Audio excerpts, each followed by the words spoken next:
Chapter 426. The door to the study was tightly shut like the mouth of a man with lofty ideals that would never open in the face of torture. Deng Xiaobo and the other admiral's trusted aides were being tortured in the back garden. However, their mouths had long been stuffed with smelly rags, so they did not make a wretched cry. Hong Chongqing vigilantly watched the darkness around him. Leading a few bailiffs the Jiaozhou Zhizhou had sent, they scattered around the study, preventing anyone from approaching the room. The study sank into a death-like silence.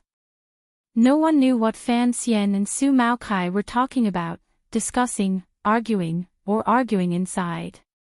Following the faint candlelight, Yang Ling could see that the two of them were getting more and more serious, and their eyes were carrying a trace of coldness. Fan Xian lowered his head slightly. The shadows on the sides of his nose were very conspicuous. In a quiet voice, he said, "This matter ends here." "It ends here." Su Maokai thought for a bit and nodded. "Yes, sir." The conversation between the two of them about the past and the future temporarily came to an end.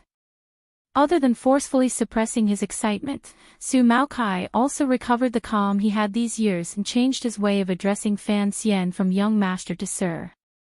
He knew how treasonous his conversation with Fan Xian was. If other people knew what he had said to Fan Xian, he would certainly die, and Fan Xian would certainly not have good days ahead of him. "We'll talk about the future in the future," Fan Xian calmly said. "How do we deal with the problem at hand?" Su Maokai had been in the Jiaozhou Navy for 20 years. Back then, he had been at the lowest level of soldier and had worked his way up step by step to the important general he was now. In the Navy, he had a reputation and network that others could not hope to reach. If Fan Xian had his help in dealing with the Jiaozhou Navy, it would certainly be much simpler. "I will go contact the people in the military," Su Maokai said after thinking for a bit. "If you need someone to appear, I can try." Fan Xian furrowed his brows and thought for a bit. If he could subdue a large group of middle and lower-ranking officers in the Navy, it would be much smoother. Since the general of the old Qin family was not willing to appear, and Su Maokai was willing to help him, presumably the effect would be similar. After thinking for a bit, he shook his head and said, "Don't appear personally." Su Maokai looked at Fan Xian with some surprise. "I don't want people to be able to detect a single problem. After all, you came from the Chuanzhou Navy. Since you've been well-behaved these years, you won't come out today." Unless it was a critical moment, Fan Xian's pawn in the military could not be exposed. However, to deal with a deformed arm like the Jiaozhou Navy, he would certainly not use the sharp cleaver he had picked up with great difficulty by the roadside. "But, help me think of a way to deal with the middle and lower ranks of the military." Fan Xian continued, "Influence some of the people you can influence, at least make them behave. After daybreak, I have to go to the Navy to announce the edict. I don't want tens of thousands of soldiers to surround and attack me." Su Maokai smiled, bowed, and said, "Don't worry, sir. In fact, I feel that you seem to be thinking too hard about this matter tonight." "Oh, what do you mean?" Fan Xian raised his eyebrows, interested. "You underestimate the army's loyalty to the court and the emperor's influence on the soldiers," Su Maokai calmly said. "Perhaps Chang Kun can control a portion of the army, or perhaps his trusted aides can incite soldiers who don't know the truth to make a ruckus, but the current situation is that Chang Kun is already dead, and Deng Xiaobo and the others have been imprisoned by you. Regardless of whether they are soldiers or commoners, if they have the courage to act against the imperial envoy, then they will need someone to take the lead." Su Maokai finally said, "If the sheep dare to rise up and rebel against the wolf, there must be a wolf hiding among the sheep." Fan Xian's eyes lit up. He looked at Su Maokai and didn't speak for a moment.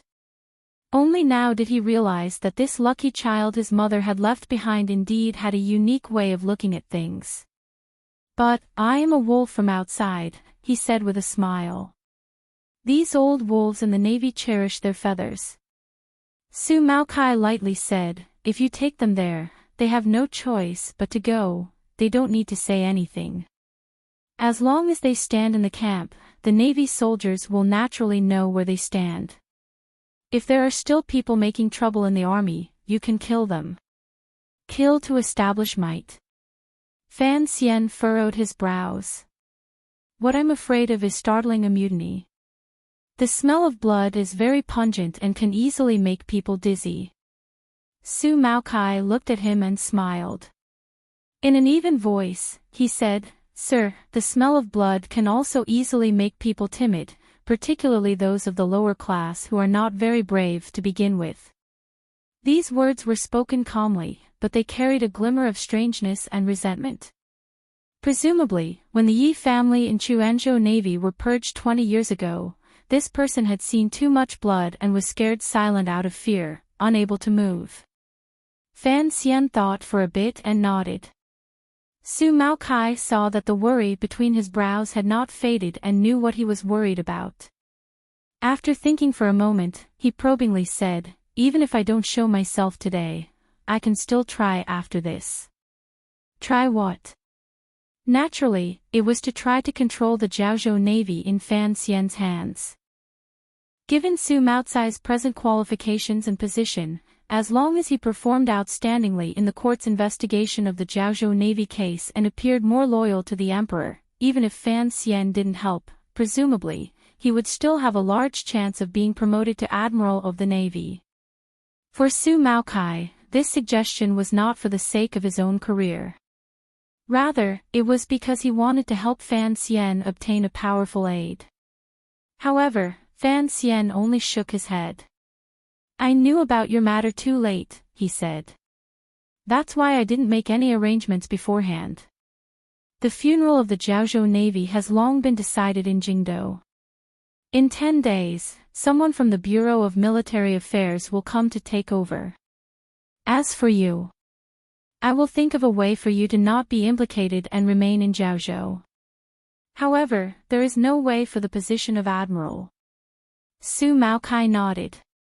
He knew that regarding the Navy's subsequent arrangements, the palace had certainly long decided. Since Fan Xian did not know of his background, he had not made any arrangements beforehand. Who is the next admiral? Qin Yi, Fan Xian slowly said. Qin Heng's cousin. Qin Heng was the present commander of the Jingdou garrison. He was an outstanding figure in the second generation of the old Qin family. When he was in the capital, his relationship with Fan Xian was considered harmonious. However, when Su Maokai heard this name, his expression became slightly strange. What is it? Fan Xian saw his worry and asked curiously. Why would the emperor have someone from the old Qin family take over? Su Maokai furrowed his brows. Even if the Yi family has lost favor, there are more than just these two families in the military. There are still a few generals in the Western Expedition Army that have not found suitable positions. I don't really understand either, Fan Xian replied with a smile. In his heart, he was thinking that for such an important place as Jiaozhou, the emperor would certainly choose his most trusted aide to hold it in order to prevent something like Chongquan from happening again. Su Maokai gazed at Fan Xian, wanting to say something but then hesitating. A moment later, he made up his mind and said, the old Qin family is not simple. What do you mean? I don't have proof, but I always feel that the old Qin family is not simple. Su Maokai furrowed his brows and said. Su Maokai furrowed his brows.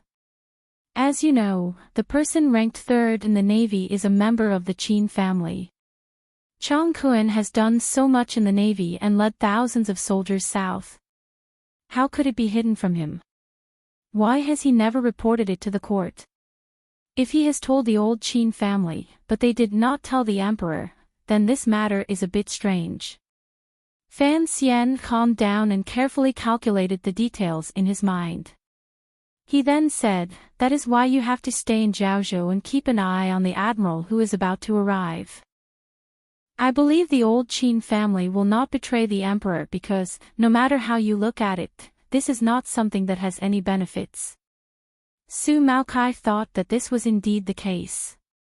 The great prince was currently in control of the imperial army. The Yi family had been scolded by the emperor to the point of not making a sound. They could only hole up in Dingzhou and raise horses. In the entire Qin military, the one with the most power was the old Qin family. If they betrayed the emperor, it would be impossible for them to obtain a higher position and honor. The choice in politics was the same as doing business. No one was willing to do things that did not benefit them. Go do your work, Fan Xian said with a warm smile. Pay attention to your own safety. In the days to come, as long as I don't actively seek you out, don't do anything for me. Su Maokai also smiled. He walked in front of him and knelt down. Respectfully kowtowing once, he didn't say anything more and turned to leave. Watching the departing figure of this general in his early 40s, Fan Xian put his hands behind his back and narrowed his eyes slightly. He knew that the other person's kowtow was done willingly and probably even joyfully. An event from 20 years ago had happened 20 years later. There were not many 20 years in one's life, yet this person had waited for so long. It was truly not easy. A faint white rose in the distant horizon. Fan Xian narrowed his eyes and looked at it. His thoughts had floated somewhere. His brows were furrowed tightly. He felt a glimmer of pressure in his heart as well as a glimmer of excitement. He would not do something like rebellion. Just like what Yi Qingmei had said in her letter, unifying the world. She didn't want to do it. Fan Xian also didn't like playing this kind of game. However, in the days to come, other than rebellion, there would always be many meaningful things he could do. For example, living well, having the person who had just left live well, and making some people live very unhappily. There was no clamor in the admiral's manner. There was only silence surrounding it. Many people had not slept. The day had just broken. As the morning light gradually brightened, the closed Jiaozhou city gates were slowly pulled open. The provincial soldiers, who had tightly sealed the city for an entire night, tiredly withdrew and stood weakly on the two sides of the city gates. They used their gazes to send the group out of Jiaozhou and toward the navy camp not far away. In the middle of the group was Fan Xian. Mounted on a horse, he had already changed into an official's robe. It was unusually luxurious and full of dignity. On the left, Hong Changqing held the emperor's sword with a cold expression. On the right, an Overwatch Council official held a golden imperial edict. In front of them, there were soldiers opening the way. They carried a sign and panted as they walked. Behind them was a golden umbrella with a crank handle. No one knew where the Jiaozhou side had gotten a string and bamboo band. They played and beat gongs and drums. It was lively without end.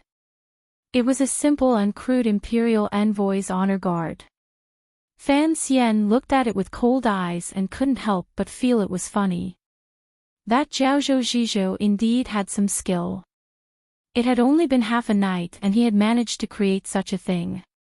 However, why did this string and bamboo band smell so strongly of cosmetics? Had it been borrowed from a brothel? He had always kept the imperial envoy's honor guard in Suzhou. He had never thought it would be used by the seaside. However, since he was going to the navy to announce an edict, putting on this kind of ostentatious display had its benefits. However, Fan Xian was a bit worried for Wu Gufei. Would such trickery make those old scholars in Jingdou unhappy? All of the Jiaozhou officials and navy generals who had not been convicted followed obediently behind Fan Xian. Just from their expressions, it was impossible to tell if these people were happy or sad. However, after a night of torment, not many of them were in good spirits. The Jiaozhou people who had woken up in the morning had already vaguely learned of last night's events from the breakfast stalls. They all crowded inside and outside the city gates to watch this scene.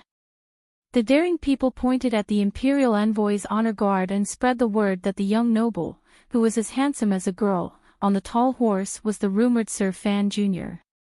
Fan Xian's reputation among the people was truly too great. However, the reputation of the Jiaozhou Navy in the city was not very good. No one knew who started it, but the thousands of people outside and outside the city gates all cried out and wished the imperial envoy well. They then knelt down and bowed in different ways. Fan Xian looked at the black mass of heads and couldn't help but feel a bit absent-minded. Thinking of the words Su Maokai had said in the early morning, only then did he understand that the people at the lowest level of society indeed had an instinctive fear and respect for the high and mighty angels. This kind of understanding did not make Fan Xian feel very comfortable. He unconsciously glanced at Su Maokai.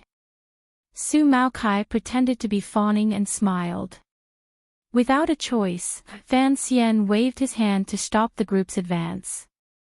Piling a warm smile on his face, he dismounted under the protection of the officials. With light steps, he walked in front of the people outside the lines and warmly returned the greeting. With great politeness, he helped up a few elders. After exchanging a few pleasantries and saying a few useless things like good health and goodwill, he returned to his horse and started the group. On the navy field, Fan Xian sat calmly on a chair and looked at the soldiers below from the high platform. The soldiers' expressions were different.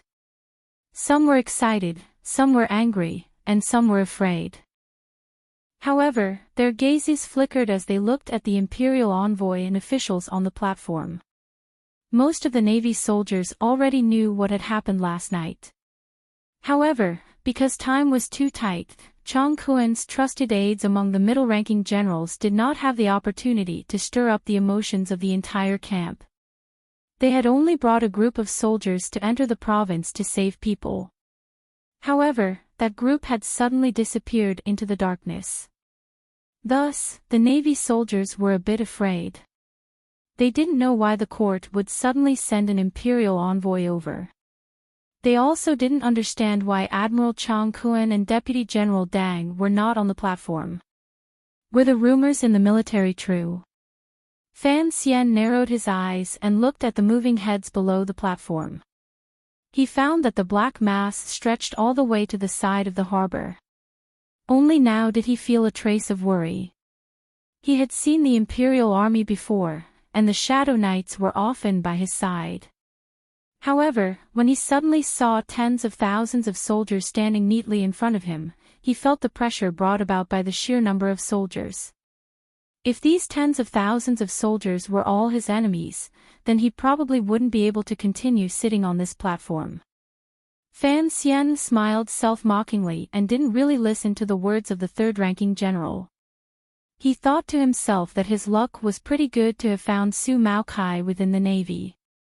Although the emotions of the soldiers below the platform were slightly unstable, there shouldn't be any major problems.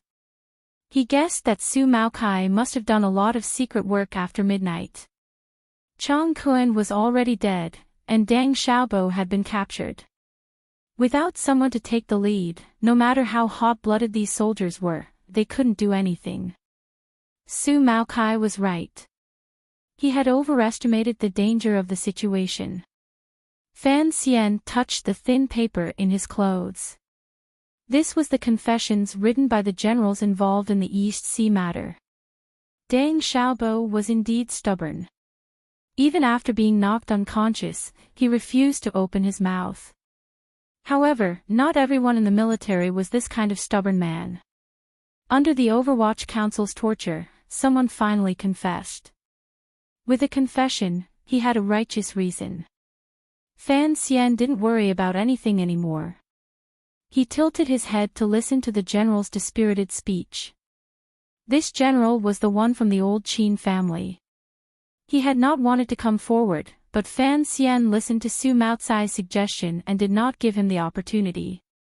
He decided to shed all pretense of cordiality and asked him to come forward with a smile that did not reach his eyes. At the same time, he gave him the difficult task of announcing Dang Xiaobo's crimes. Indeed, As Fan Xian expected, when the general spoke of Deng Xiaobo's 3 crimes of colluding with foreign enemies, secretly communicating with pirates, and disobeying orders to move troops, the soldiers below the platform all became restless, particularly the middle-ranking officers. There were some bad signs. Fan Xian watched this scene and slowly left his chair. Walking to the front of the platform, he gazed at the tens of thousands of soldiers below the platform and warmly said, "I am Fan Xian. I have come by imperial edict." He was not an immortal. He did not have the ability to use his gaze to make everyone fall silent. However, his words contained a sliver of the tyrannical Jinqi in his body. It quickly spread out and rose up in spirals, ringing through the entire field and making the soldiers pause.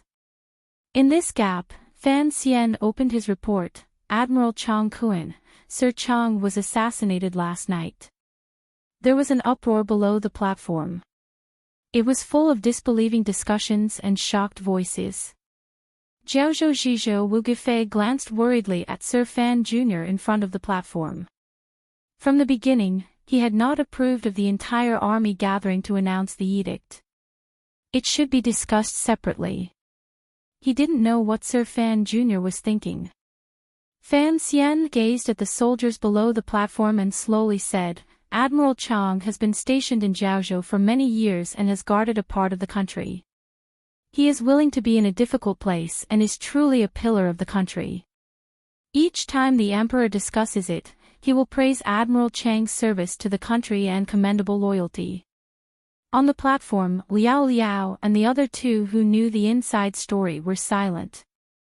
They had long received the result of Fan Xian's announcement on behalf of the court. When the other officials and generals heard these words, they were immediately dumbfounded. Wasn't Sir Fan Jr. here to investigate Admiral Chang? The soldiers below the platform gradually quieted down and looked at the platform with confusion. No one understood what the imperial envoy was saying. Fan Xian's expression carried a glimmer of heaviness. Faintly, he said, "The heavens are blind." Unexpectedly, Admiral Chang died so young. Which vicious and evil person dared to do such an evil thing? His voice gradually grew louder and filled with anger. His eyes were also filled with ruthlessness. It was as if he wanted to find the so-called true murderer among the tens of thousands of soldiers below the platform. To be continued. If you want to know what happened afterwards, please log on to www.cmfu.com. More chapters. Support the author. Support original reading. Chapter 427. The slightly salty, slightly damp, and slightly cold wind blew in from the surface of the sea, making Fan Xian's face feel icy. He looked coldly at the densely packed soldiers below the stage, but the depths of his heart gradually calmed. In the matter of dealing with the navy, the most important and dangerous time was actually last night. By the day, the most dangerous time had passed, so he did not have much to worry about. The generals and provincial officials who did not know the inside story all thought the imperial envoy was only praising first and then demoting him. He was about to carry out the most cruel and inhumane attack on Admiral Chang Kuan and, under the bright sun, explain to the Navy soldiers Chang Kuan's madness and the court's opinion on how to deal with him. Thus, when they actually heard what Fan Xian said next, they couldn't help but be shocked that Sir Fan Jr. did not begin to flog the corpse. Fan Xian's voice traveled far and wide on the expansive field. He only warmly and sorrowfully recalled the great achievements Admiral Chang Kuan had made for the Qin kingdom. He only praised the dead man with a pained expression and sincere gaze. He did not mention anything about the little island in the East Sea or the collusion between the navy and people inside and outside of Dongyi. Wu Gufei and the third-ranked general of the old Qin family met each other's eyes and then slowly turned their heads. Last night, Fan Xian had already conveyed the palace's intentions to these important figures, so they were not surprised. Chang Kuan was a first-level admiral. As for who the hand behind him was, there was no strong evidence. Although they knew that the eldest Princess Juanshang conference had played an important role, under the current circumstances, the court did not want to expose their own shortcomings. They were not willing to openly beat Chang Kuan to the ground. A first-level official, an important military official, colluded with pirates and colluded with foreign enemies.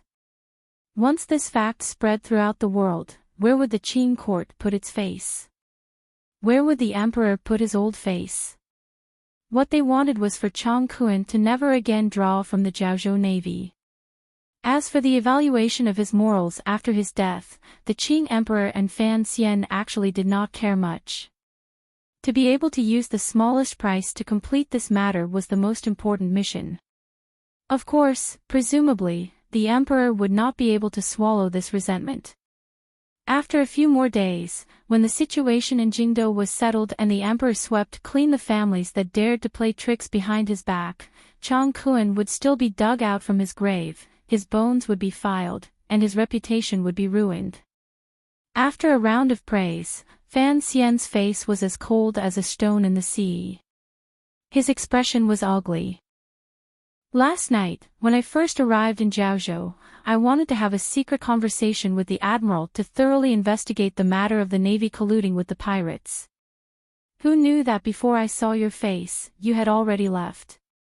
Who was it that dared to be so deranged as to commit murder in the admiral's manner? Who was it that dared to use such a savage method to resist before the court could investigate the case? Who was it that tried to kill all the officials and generals in the admiral's manor after the incident in an attempt to silence them? Who was it that secretly mobilized the navy last night and stirred up the army's morale with the intention of stirring up trouble, taking over Jiaozhou, and swallowing all of this darkness in blood? Who? Who is too tired, omitted? Last night, there had indeed been strange movements in the navy camp. Furthermore, rumors had been circulating the entire time. It was not until the imperial envoy spoke in detail on the high platform that these navy soldiers learned that Admiral Chang Kuan was not forced to death by the court. Rather, he had been hired by someone to kill him. Yet, there were generals in the navy who dared to collude with pirates and secretly oppose the court. Naturally, not everyone believed it, at least not Chang Kuan and Deng Xiaobo's trusted aides.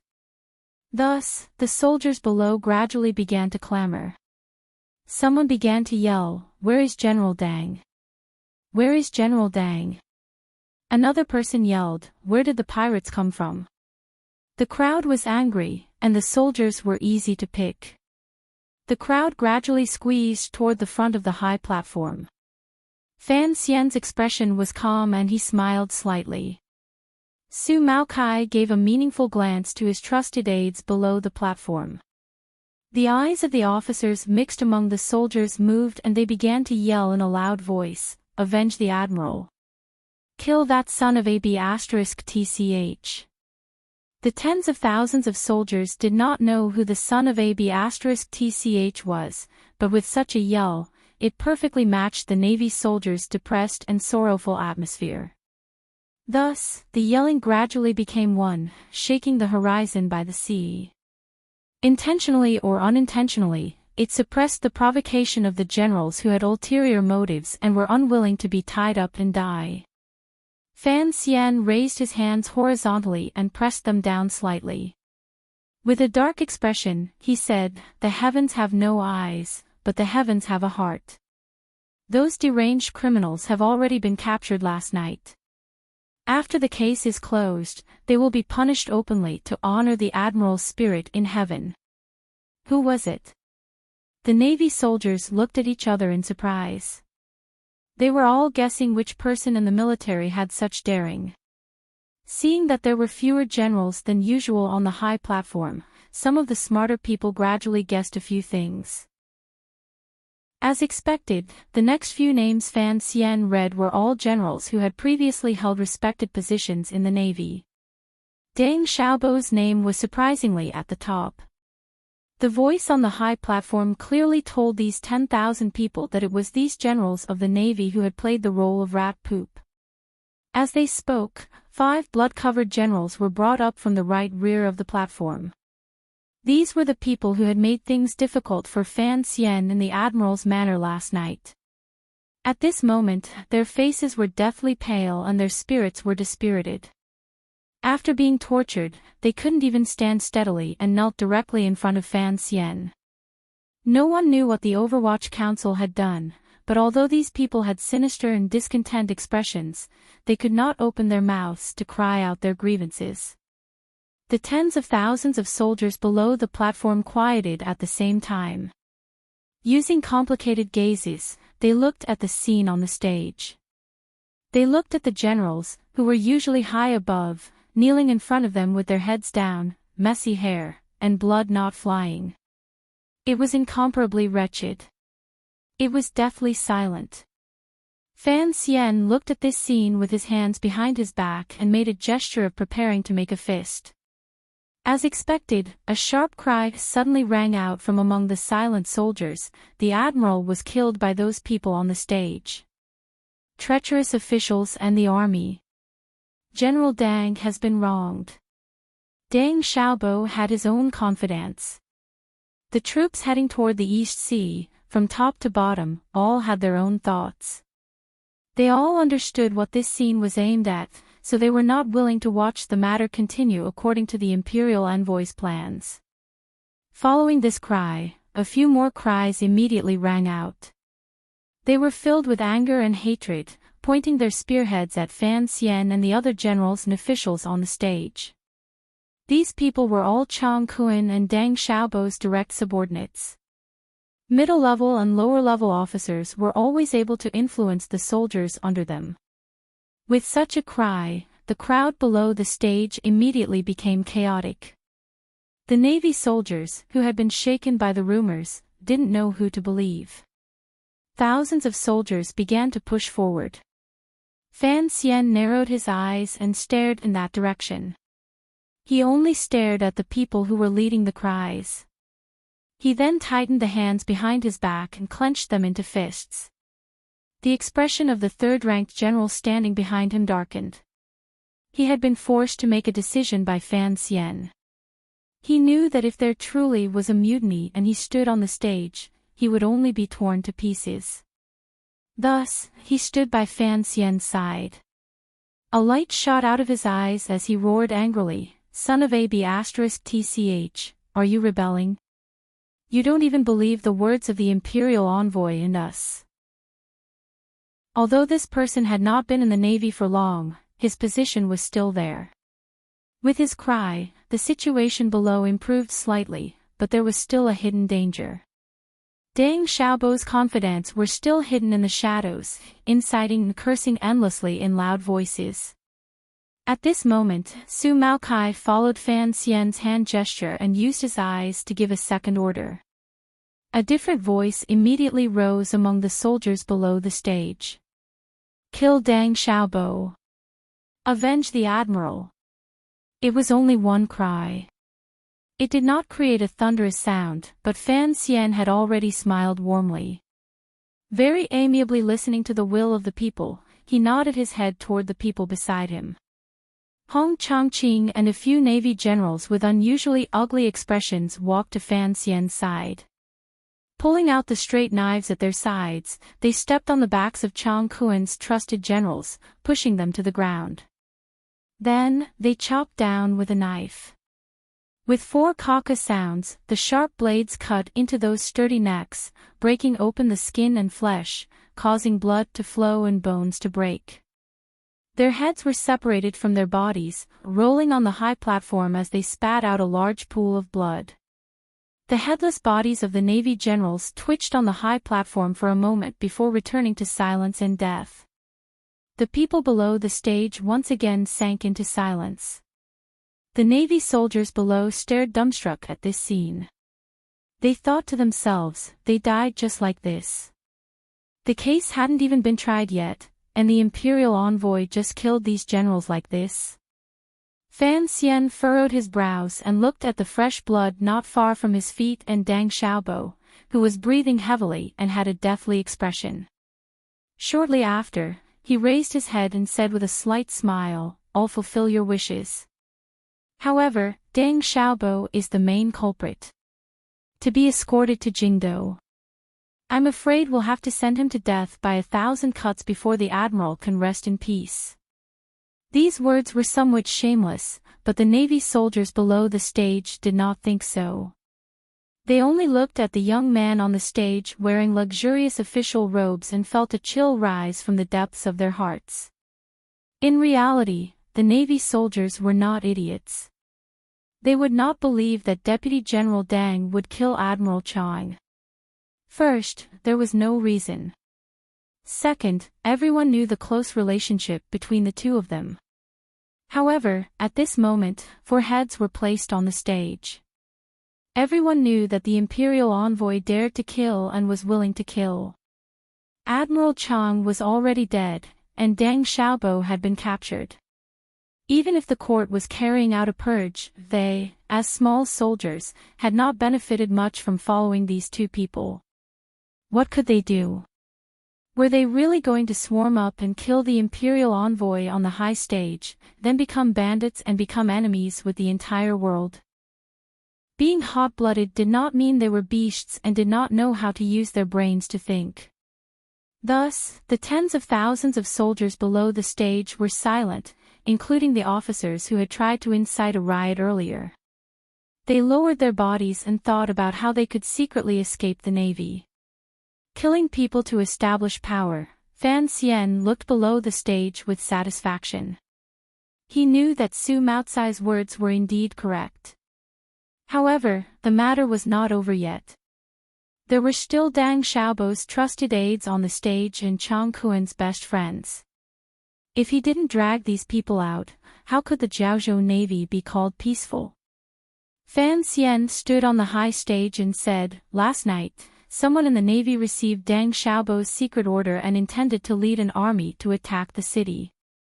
This kind of deranged and rebellious action cannot be easily forgiven." As soon as he finished speaking, the sound of horse hooves came from outside the camp like the wind and clouds. Everyone turned their bodies and looked nervously in that direction. A group of black-armored riders galloped down from the small slope. They had hard crossbows on their saddles and sharp knives at their waists. With one hand controlling the reins and the other holding a sack, they came to the Navy camp with rarely seen driving skills. They brought with them a cloud of dust and a sense of the netherworld. The Black Knights. It was the first time the Navy soldiers had seen one of the most powerful riders in the Qin Kingdom, who were said to kill people like flies and move like ghosts. They all cried out in surprise and didn't understand what these people were doing here. If they were here to kill people, the number of riders was too little. The 100 Black Knights rode to the bottom of the high stage and bowed to Fan Xian from their horses. They then threw the sack in their hands onto the ground.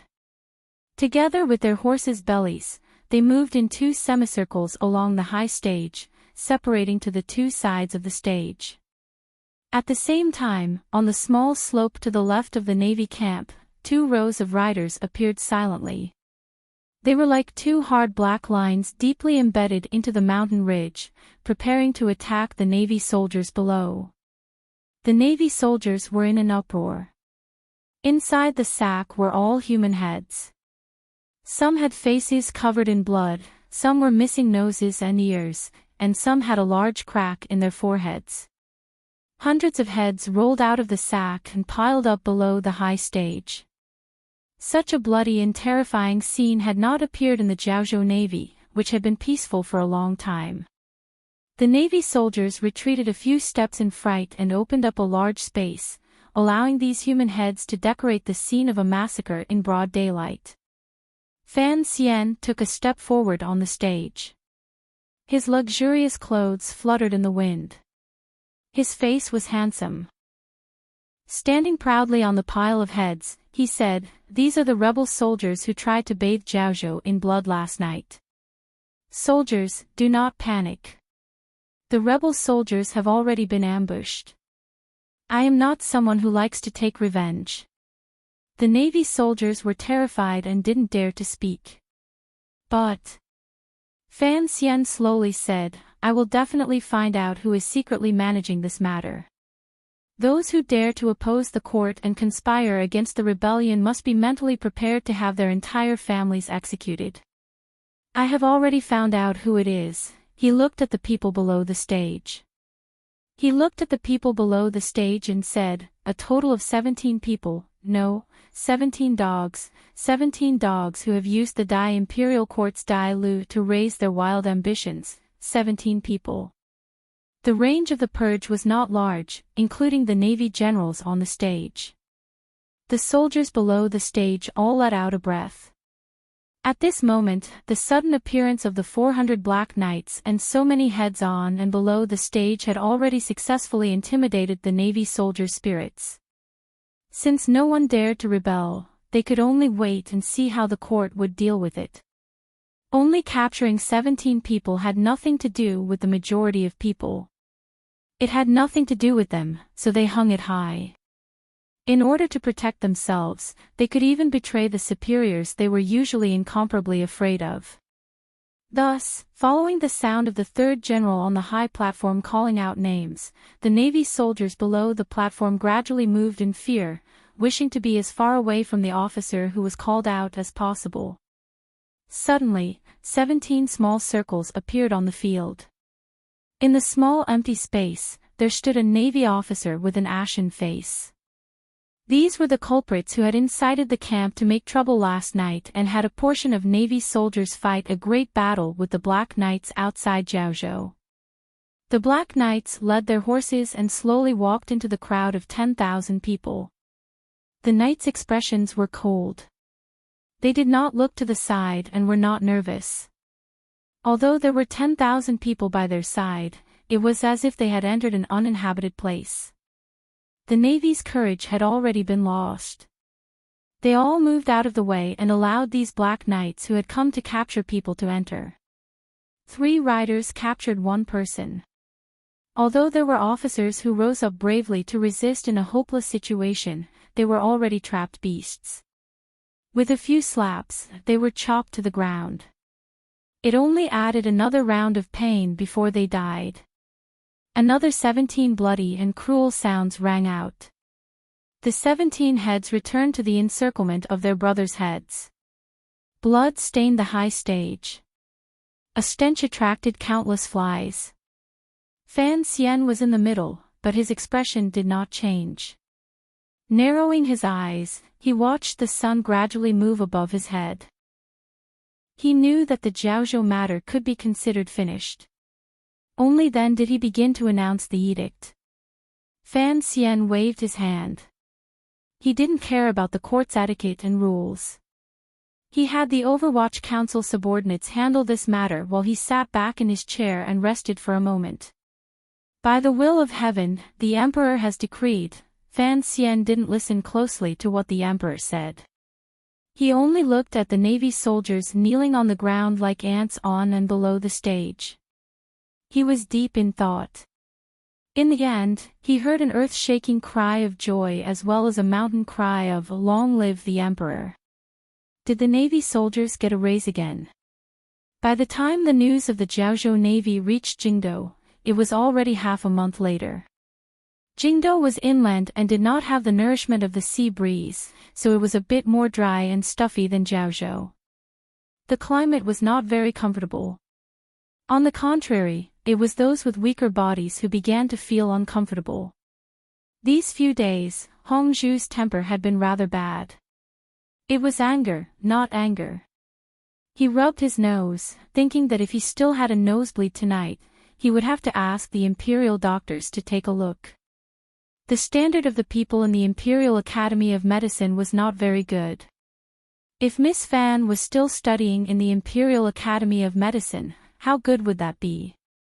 He jogged to the front of the palace and respectfully pushed open the door. Leaning close to the Empress' ear, he said a few words. Having been in the Eastern Palace for a while, he had successfully gained the Empress' trust. However, the Crown Prince always felt uncomfortable when he looked at this little eunuch. A little eunuch with acne on his face and a nosebleed from his anger did not look at all sinister. Hearing Hongzhu's words, the Empress furrowed her brows tightly and asked, it is natural for Admiral Chang to be given a posthumous title, but, such a shocking case, how come it is not being investigated by 3 departments, but by one Overwatch Council? It seemed that the Empress did not know the inside story of the Jiaozhou Navy, but she faintly guessed that this matter definitely had something to do with the eldest princess. She smiled coldly and said, "Let's see when that princess will come knocking." If things were really as she imagined and Fan Xian went to the Jiaozhou Navy, it was the same as breaking another of Li Yunrui's arms. This eldest princess would certainly go crazy. However, the Jiaozhou case was a bit unclear. A deputy general dared to collude with bandits to assassinate an admiral. Furthermore, it just so happened to be the night Fan Xian arrived in Jiaozhou. The Jiaozhou Navy was actually colluding with the pirates of the East Sea. Did Chang Kun not know before? All of the officials in court were suspicious. The military also had some intention of rebelling. No matter what Chang Kun was, he was still an important official in the military. However, no one dared to say anything. Although the emperor expressed his condolences for Chang Kun's death with a face full of pain, handled the funeral affairs very grandly, and gave the Chang manor a lot of rewards, everyone could see that the emperor was actually in a very happy mood. Give me some monthly votes. 6th Prince is very nervous. If you want to know what happened after, please log on to www.cmfu.com. More chapters. Support the author. Support original reading. Chapter 428. The summer was bright and beautiful and did not deceive people. However, it was also true that the afternoon was stuffy and hot. All of Jingdo was enveloped in the summer heat, making people feel very uncomfortable. Often, the water they drank would seep out of their skin in less than an hour, carrying with it the remnants of the body, turning into a layer of greasy moisture that wrapped around their entire body. It made it difficult for people to breathe and uncomfortable all over. In particular, the lower-class commoners who did hard labor carried large bags as they climbed the stairs on the lower reaches of the Lujing River. Their sweat had already soaked through their bodies and landed on the stone steps, turning into countless streaks of water. It was a rather shocking sight. The large trees by the pier stretched out their leaves, but they were unable to completely block out the sun in the sky. The cool breeze blowing from the river was also unable to brush away the heat. On the contrary, it carried a stifling feeling. A black dog was lying under the shade of a tree next to the stone steps. It stretched out its scarlet tongue and panted heavily. At the same time, it looked at the laborers who were suffocating under the heavy burden of life with a slightly pitiful expression. On the Lujing River, a plainly decorated boat was floating. The 2nd Prince slowly withdrew his sympathetic gaze from the shore. He turned around and smiled slightly. Fan Xian is indeed a powerful person. Putting aside the silver the palace treasury transferred back, he bought so much food from Dongyi and Northern Qi beforehand. Presumably, he guessed that he would be busy repairing the dikes this year. Even if the summer flood is not an issue, the food supply in the south has not recovered. We will need disaster relief. There were a number of merchant ships parked on the Lujing River. Hundreds of hard laborers were moving the food the Qing kingdom bought onto the ships. They were then transported by water to the provinces in the south that had not been completely rebuilt after last year's disaster. The cute girl beside the 2nd Prince blinked her bright eyes and smiled but didn't say anything. The 2nd Prince chuckled and continued, "Are you wondering why I would say good things about Fan Xian? In reality, the reason is very simple. Fan Xian is indeed a person worthy of praise, particularly in the area of government affairs. Although he has never single-handedly controlled the affairs of a road or a department, he has a lot of heart. Perhaps you don't know, but I just found out that when his disciple, Yang Wanli, went to the water transport governor's yamen, he secretly transferred a large sum of silver into the yamen's accounts. It's also because of this that the repair of the river's dikes went so smoothly this year. At this point, a hint of mockery appeared on the second prince's face. If we let those departments in the court gather silver, the Ministry of Revenue and Ministry of Works will waste their time. Who knows how long it will take? He continued faintly and faintly said, thus, in order to govern the world, methods and techniques can all be nurtured. However, Fan Xian's mentality is very rare. This was all the money he had painstakingly scraped from Jiangnan, and he was not stingy at all, throwing it all into the river transport. The one who was famous was Father Emperor, and the one who benefited was the common people of the world. What could you get? This Fan Xian. I can't see through him more and more. Today, the weather was hot, and the prince's manor in the capital was also hot and stuffy. Thus, the second prince brought his wife, who had been married for half a year, to Lujing River. On one hand, it was to relax, and on the other, it was to find a quiet place for the couple to talk. However, looking at the bustling scene on the pier from a distance, the second prince's heart couldn't help but be moved. He brought the topic to Fan Xian, who was far away from Jingdou. Fan Xian, who knows what kind of person he is? No one can see through him. Yi Ling smiled slightly. A complicated expression rose between her brows. Back then, this girl had been such a strange and cute little person. Now that she had married the second prince and become a royal concubine, she naturally had an additional air of nobility. She also appeared a bit more mature. Indeed, I can't see through him. A self-mocking smile rose to the second prince's face, which was somewhat similar to Fan Xian's. How many people can see through the things he has done since coming to Jingdou from Danzhou? Thinking for a bit, he shook his head and smiled for some reason. Slowly holding Yi Ling's hand, he walked to the back of the boat. Looking at the wide mirror-like surface of the upper reaches of Lujing River, it was as if he wanted to use the spiritual energy and openness of heaven and earth to relax his mind. At the back of the boat, the servants of the manor saw this scene and tactfully moved far away, not daring to disturb the peace of the prince and Wang Fei. Everyone in the manor, and even in Jingdou, knew that after the second prince and Yi Ling were married, their relationship was very good. Although there was still no news of Wang Fei's pregnancy, this young couple often stuck together. The second prince's appearance was handsome, and Yi Ling was a famous beauty in Jingdou. This couple was the envy of countless bystanders. Yi Ling leaned against the second prince's side and gently hugged his arm. Her eyes, clearer than the surface of the water, looked at the seagulls flying in the distance. Thinking of the man in the distance, her teacher, she couldn't resist the glimmer of a smile rising to the corners of her lips. Everyone in Jingdou fears Fan Xian. They all think he is sinister and terrifying in his bones, which is why he did so many things and killed so many people.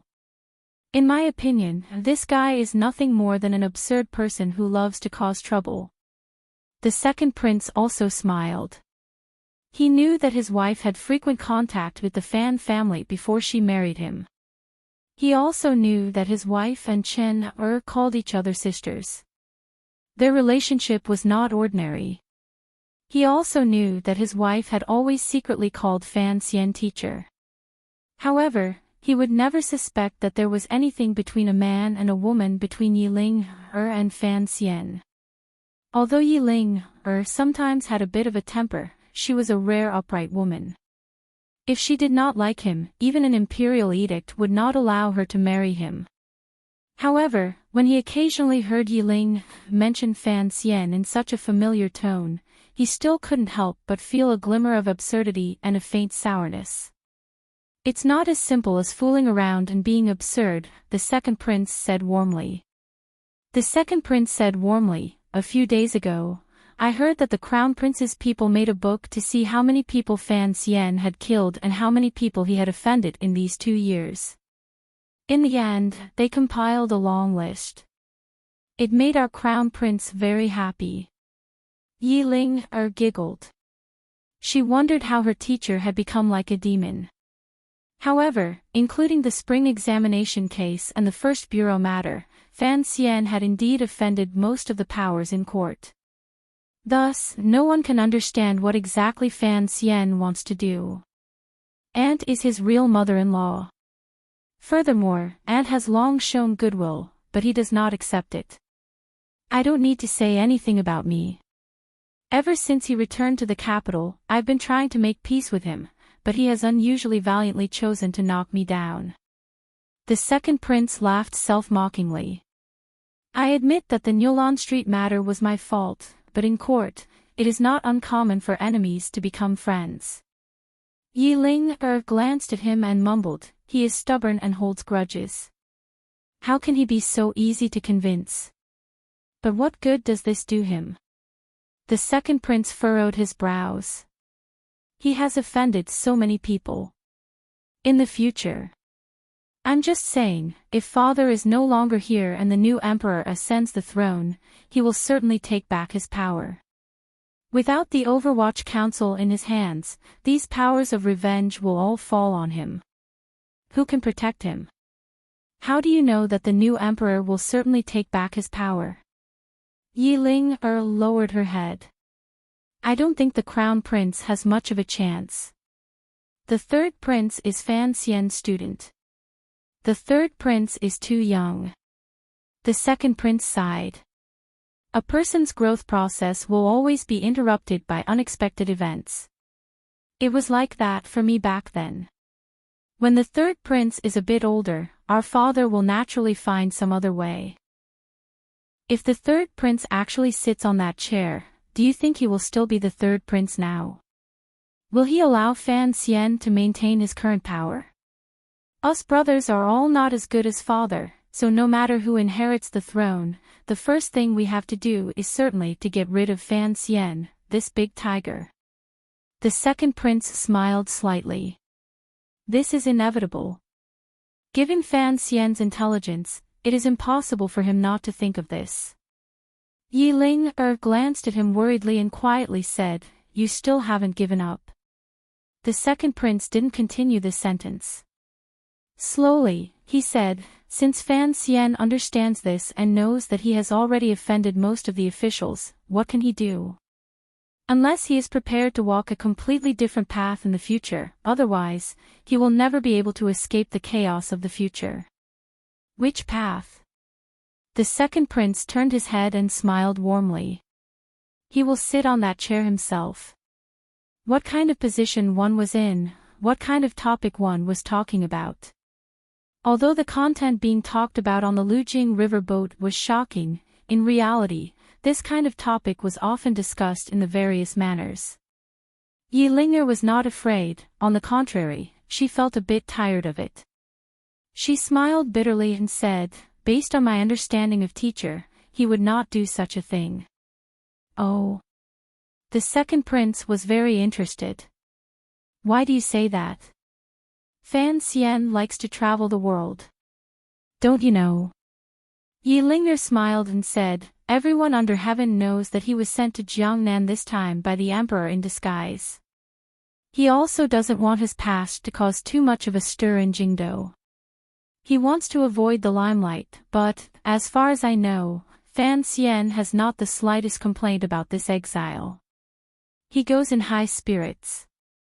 To be able to have the opportunity to see the different ways and scenery of the world seems to be the greatest enjoyment for him.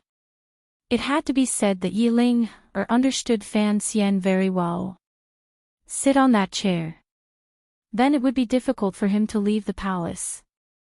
Fan Xian would suffocate to death. The husband and wife laughed at the same time. The second prince thought for a moment and then said, but if he doesn't fight for this chair, will he be willing to let go in the future? Furthermore, even if he is willing to let go, will others let him go? Is that chair really that good? Yi Ling furrowed her brows. Besides, what right does Fan Xian have to fight for it? Why? The second prince smiled. Because of father's incomparable trust in him, because of Director Qin, Prime Minister Lin, and Minister Fan's full support, because of the Overwatch Council in his left hand and the palace treasury in his right, and don't forget, he is also surnamed Li. Honestly speaking, in the current situation, if there are no major twists in the future, if Fan Xian wants to take the throne after father passes, he is the one with the greatest chance. Yi Ling only heard the words major twists in these words. If what the man beside her said was true, then there must be many people preparing for this major twists. The second prince continued, Fan Xian's only blank right now is the support of the military. He has no chance to touch the Yi and Qin families, but don't forget, I don't know what's wrong with my dear great brother recently. He always puts on the appearance that Fan Xian is looking after his family. Speaking of this, the second prince finally revealed a glimmer of resentment. Thinking about it, it made sense. He and the great prince had grown up together, and their relationship was very good. Who knew that once Fan Xian entered the capital, the great prince would stand on Fan Xian's side? If it were anyone else, they would probably feel uncomfortable. The most important wind vane is the Jiaozhou incident this time, the second prince said worriedly. The second prince said worriedly, although father trusted Fan Xian incomparably in the past, he has never had him touch any military affairs. This time, he has arranged for him to deal with the Jiaozhou Navy. I'm worried that father is preparing to let go in this area. Yi Ling slowly lowered her head and said a moment later, after saying all this, in the end, you are still not satisfied in your heart. After a moment of silence, the second prince slowly but firmly said, I am indeed not satisfied. If other people can sit in that chair, why can't I sit in it? If I sit in that chair, I won't do worse than anyone else. If there wasn't an additional Fan Xian in this world, why would I be sighing so long on this ship? Another moment of silence. I admit, compared to Fan Xian, I am at a disadvantage in every aspect. A free and easy expression suddenly appeared on the second prince's face. However, there are times when I am not satisfied. If father was willing to give the Overwatch Council to me and the palace treasury to me, would I really be worse than Fan Xian? I am indeed not satisfied. I have schemed for so many years, yet because of a brother who suddenly appeared, everything has become a bubble. I still want to fight. Even if I lose to him in the end, I want to accept my loss wholeheartedly. Why bother? Yi Ling sighed and gazed at him. The second prince's heart jumped. He found that ever since his wife had married into the manor, her original heartless and cute appearance had lessened greatly. Perhaps this was the price of marrying him. She always had to think about these scheming matters. Yi Ling quietly said, I know that the eldest princess has recently been trying to get you and the crown prince to reconcile. I also know why this is, speaking of which, I have never liked the eldest princess, even though she is Qin-er's mother. My aunt is a very remarkable person, the second prince said carefully. The second prince chose his words carefully. She did many things for the court, and, many times, she didn't do it for her own selfish reasons. Let's take this matter as an example. If she had only been thinking about future glory and wealth, she would not have chosen me and educated me. She could have stood on the side of the Eastern Palace. The Eastern Palace also needed her. Then why did she choose you? Yi Linger's lips curved in a mocking smile. Isn't it because you're prettier than the crown prince? Enough. The second prince pursed his lips and growled. He never expected his wife to be so furious with the eldest princess. Yi Ling snorted coldly. Isn't it? She incited you to fight with the crown prince. Now, she wants you to reconcile with the crown prince and fight Fan Xian and the third prince. What is the point of fighting back and forth?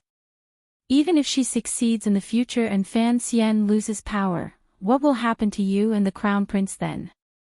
Who will take that chair? That's a matter for the future. The second prince lowered his head and said slowly, "Aunt loves me. A matter for the future." Yi Ling'er was angry. She finally recovered the clear and bright appearance she had when she rode into Jingdo. Straightforwardly, she said, "She is only reveling in the process of this matter. As for who wins between you and the crown prince, in the end, you are just one of her puppets. Why do you need to get involved with them? It is a matter of course that the crown prince wants to inherit the throne. If Fan Xian wants to protect himself, that is also his business. As long as you don't pay attention to it, you can easily escape." Suddenly, Yi Ling'er seemed to feel that her words had been too hasty. She sighed and softened her voice. "Even if you don't think for others, you have to think for me and think of your mother in the palace. Fan Xian once said, 'Take a step back and the world will be wide open.' Why not?" It was Fan Xian again. The second prince heard these words and couldn't resist smiling. "Then why doesn't he retreat? If he retreats, he will die. This is what you said." Yi Ling'er looked into his eyes without showing any weakness. "But if you retreat, who can do anything to you? What can they do to me?" The second prince pressed his thin lips together and faintly said, "I've killed Fan Xian's people. Will he let me go in the future? If the crown prince takes the throne, will he let me go? The third prince, who knows what kind of person he will become in the future?" Yi Ling'er was disappointed and silent. "The crown prince is only a signboard we need right now." The second prince closed his eyes and sniffed the river wind blowing against his face. "Right now, we need his status in the Eastern Palace and grandmother's support." Yi Ling'er knew that there were still many things he had not told her and could not tell her, but she still heard the sound of danger approaching from these words. She couldn't help but shiver in this hot summer. Quietly, she said, "The crown prince is not an idiot. How could he not guess what the eldest princess is thinking? How could he believe her? This is what Aunt needs to consider. How to close the crack in the past and how to make the crown prince and empress completely believe Aunt's sincerity have nothing to do with me. I just need to wait," the second prince said quietly and slowly opened his eyes. Gazing at the surface of the river, he said each word clearly, "Last year, I couldn't resist, so I gave Fan Xian a chance. Now, at least I've learned to be patient and not be impatient. After all, I am father's son. No matter how the situation changes, I will always have a small chance." Yi Ling'er gazed at him disappointedly and said, "I understand what you mean. You think the eldest princess will still choose you to succeed in the end, but, is it really interesting to be helped up there? Never mind being helped up, even if I was led by someone, so what?" The second prince suddenly smiled. Back then, father was also helped onto the throne by a woman. In the future, he still became an emperor through the ages. As long as he sits on that chair, there will always be great things that can be done. Because of the Jiaozhou incident, Chen Pingping, who had been living in retirement in Qin Garden, was finally chased back to Jingdo by the emperor's 3 edicts.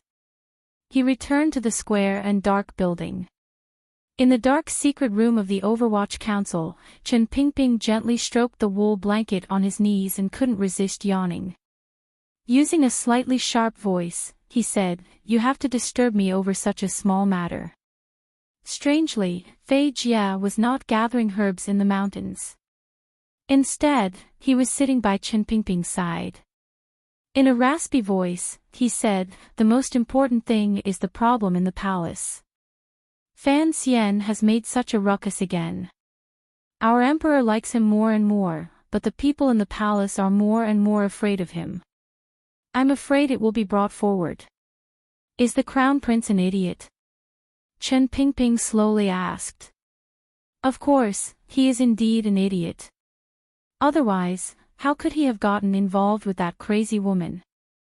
The eldest princess may be crazy, but she still has her methods."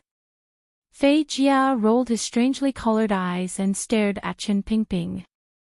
Besides, didn't you arrange this? To think that I worked so hard to concoct such a medicine. Chen Pingping sighed and said, the crown prince is too timid. We have to help him. This is truly a crime worthy of exterminating the entire family. Fei Jie sighed. I am a loner. You still have a large group of distant relatives back home. Chen Pingping smiled mockingly and said, you should be careful of Fan Xian coming back to the capital after the new year to make trouble for you. He made a medicine for Chen girl, and it turned out to be an extinct medicine. Fan Xian will have no descendants. Watch how he will tear you apart. Fei Jia angrily said, it's good enough that he can cure his tuberculosis. What else does he want? Does he dare to deceive his teacher and destroy his ancestors? That I don't know. In any case, his recent letters have been full of resentment. Furthermore, he keeps asking where you went, Chen Pingping said coldly. In fact, Fei Jia had always felt guilty about this matter, so he had subconsciously avoided his most accomplished disciple. Hearing this, he couldn't help but stare blankly. After a while, he said, didn't he take in a servant girl? Besides, there is also Hai Tang, the saint girl's body shouldn't be too bad. It shouldn't be a problem for her to have a baby. Hai Tang duo, not a hen. Be careful not to let the people of Tianyi Dao know about this, Chen Pingping said with a slight smile. Fei Jia couldn't be bothered to pay any more attention. Straightforwardly, he asked, concerning the Jiaozhou matter, what do you think? What do I think? Chen Pingping huffed coldly. I gave him the shadow, I gave him the Black Knights, I gave him the entire Overwatch Council. In the end, he made such crude and low-class work for me. Good for nothing. Chen Pingping couldn't resist shaking his head. After Yan Bingyun was no longer by his side, Fan Xian became a good-for-nothing when it came to conspiracies. However, I really don't know if his luck is naturally better than others or if there is some other reason. The result of this matter is not bad. To be continued. If you want to know what happened after, please log on to www.cmfu.com. More chapters. Support the author. Support original reading. Chapter 429. Chen Pingping pushed the wheelchair to the window. As was his habit these years, he gently lifted a corner of the black curtain and felt the heat outside being cut off by the thick glass. He gazed at the golden eaves of the palace and half closed his lifeless eyes as he shrunk his entire body into the wheelchair. I'll have Yan Bingyun come over. Fei Jia was not surprised to hear these words. He knew that every time the director was about to do something big, he would always choose a way out first. It was not his own way out, but the Overwatch Council's way out. A light knock came from outside the secret room. Chen Pingping listened for a while and a look of approval appeared on his face. The person knocking on the door was still unhurried. In terms of temperament, he was indeed much more suitable than Fan Xian. He used the fingers of his right hand to gently tap the armrest of the wheelchair a few times. Having received permission, the person outside pushed open the door and entered. It was none other than the current head of the 4th Bureau, the person Chen Pingping had discussed earlier, Yan Bingyun, Sir Yan Jr. It had been almost a year since Yan Bingyun had been rescued and returned to the country. He had long recovered from the wounds he had received and recovered his icy appearance. He had kept the 4th Bureau in good order. Compared to when his father, Yan Ruohai, was in power, the 4th Bureau appeared even more overbearing. For a time, Sir Yan Jr. had become an important figure in the Qing court. However, the work of the Overwatch Council never saw the light, so Yan Bingyun's reputation was not very high. This did not stop the high-ranking officials and nobles in the court who knew the inside story from doing their best to send their daughters to the Yan manor. Putting aside Yan Bingyun's own power, ability, and appearance, just considering his good relationship with Fan Xian and the Yen Manor's title of nobility, this kind of son-in-law was something everyone wanted. After Yen Bingyun entered the room, he first bowed to Chen Pingping and reported on the recent work of the Overwatch Council.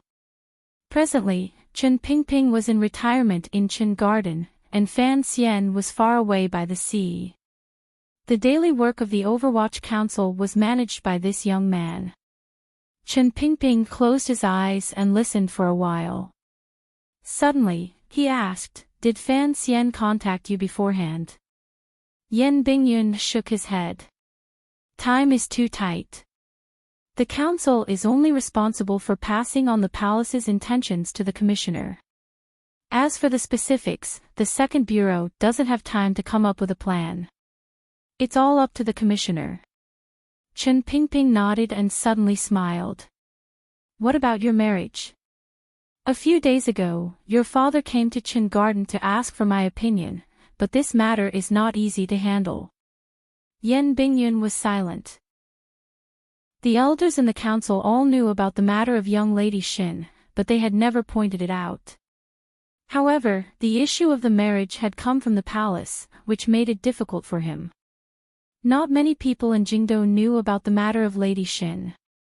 It involved the matter that Fan Xian had done in Jiangnan, so it had been tightly hidden. Even if this matter were to be exposed in the future, for the sake of the good relationship between Qing and Northern Qi, Yen Bingyun would not be able to openly marry Lady Xin into his manor. "Let's stall for a bit."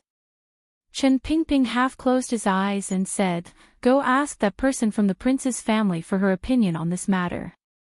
Ask her to help delay it." The person from the prince's family was the great imperial concubine, the great princess who had married in from northern Qi. Ever since this great princess married into the Qin kingdom, she had been gentle and virtuous. She had the air of a great family and was very liked by the Empress Dowager in the palace. She was completely different from the discrimination the great prince received. Yen Bingyun's expression remained calm, but he was slightly moved in the depths of his heart. The old director probably couldn't even be bothered to care about the Jiaozhou matters, yet he was willing to give advice on the marriage of someone like him. This kind of care for a subordinate was truly, "When Fan Xian returns to the capital, let's see how he handles it." Chen Pingping suddenly laughed in a sharp voice. "This kid is very experienced as a matchmaker and breaking up marriages." These words were indeed true. In recent years, the palace had appointed 4 marriages. 2 of them were related to the Fan Manor. Fan Xian himself had married Lin Wanner, but he had forcefully taken a roundabout route and caused a commotion that shocked the world. He had created a certain situation, but it was all for the sake of allowing his sister to escape from the appointed marriage. Every time he thought of this matter, even Chen Pingping couldn't help but feel a glimmer of admiration for that kid. He was truly a troublesome and stubborn person. Only now did Yen Bingyun find the time to bow to Fei Jia. At the same time, he expressed his gratitude. During this year of healing, Fei Jia had helped him a great deal. In the end, Chen Pingping coldly said, "At the beginning, the plan was for you and Fan Xian to switch places and let you handle the first bureau first. However, looking at the recent situation, you have to be mentally prepared." Yen Bingyun was slightly startled. He didn't know what to prepare. "Fan Xian can't let council affairs hold him up too much," Chen Pingping lightly said. Chen Pingping said lightly, "After Wang Qinian returns to the capital, if he's not at the first bureau, then he'll stick to Fan Xian's side. Find a capable person from the 4th bureau to take over your position." Yen Bingyun vaguely guessed something, but he was not excited. He only nodded. "I'll step back. You have to help Fan Xian hold his position steady." Chen Pingping's voice appeared a bit tired. It was as if he was entrusting an orphan. "Even if he becomes the director, I'm afraid he won't have the patience to do these details. Wait until you become commissioner. You have to help him handle it well." Yen Bingyun silently knelt on one knee and raised his hands in a salute. Yes. Chen Pingping looked at him. Fei Jia also looked at him from the side. A moment later, the old cripple quietly said, "Everyone under heaven thinks Fan Xian is the first commissioner since the founding of the council. However, your Yen family has always worked in the council. Of course, you know there was one before. You will be the third commissioner since the founding of the Overwatch Council. Remember this. This is an honorable but dangerous position." Yen Bingyun felt a pressure on his shoulders, making it impossible for him to move. That day will come very quickly. I want you to listen carefully to what I'm about to say next. Yes. The appearance of the Overwatch Council's first commissioner is to supervise me, Chen Pingping said lightly without a trace of unhappiness. Of course, he has that ability. Thus, his commissioner status is the most detached. Normally, he doesn't care much. However, although he doesn't care about council affairs now, if you have the opportunity to see him in the future, no matter what he orders, just do it. Yen Bingyun didn't immediately agree. Instead, he was silent for a moment and said, "Even if it goes against the edict." Chen Pingping opened his eyes. The light in them was like that of an eagle on a cliff, incomparably sharp. After a long time, he coldly said, "Yes." Yen Bingyun took 2 deep breaths and suppressed the glimmer of doubt and unease in his heart. He did his best to calm down and asked, "How do I know who he is?" "The commissioner's token is on Sir Fan Jr." Chen Pingping smiled. "We all call him Sir Fifth. Of course, there are people who call him Lao Fifth, but you don't have the right to call him that. As long as he's in front of you, you'll know who he is." This is a very simple question. Seeing him and knowing he was him was a difficult and mysterious way of saying it, but Yen Bingyun cleverly understood. His existence is the Overwatch Council's greatest secret, Chen Pingping coldly said. Chen Pingping said coldly, "His Majesty once gave a strict order regarding this, so you must know how to keep it a secret. As long as the 5 masters are here, no matter how much the situation changes in the future, at least this broken courtyard of ours, this abnormal existence, will be able to struggle at death's door." Yen Bingyun knelt with his head down. He understood what the director meant. The Overwatch Council was the Emperor's Special Forces organization, but it was not limited to that. It was a sharp sword that stretched across the officialdom of the Qin court. The Emperor was the hand that held the sword. If that hand suddenly disappeared, the Overwatch Council, this sword, would certainly become an object that everyone anxiously wanted to cut off. However, he didn't know who that Sir Five was to have a power similar to the Emperor's. Chen Pingping raised a second finger and coldly said, "Fan Xian is the second commissioner of the council. However, you also know his identity. Thus, the Overwatch Council can only be a part of his journey and cannot forever confine him here. And you will be the third commissioner of the council. The things you need to do are different from the previous 2. Chen Pingping sighed tiredly. "Your mission is, if one day I die and Fan Xian goes crazy, you have to silently endure it no matter what. Even if you have to endure humiliation to survive and suffer for the sake of the overall situation, you have to protect this council.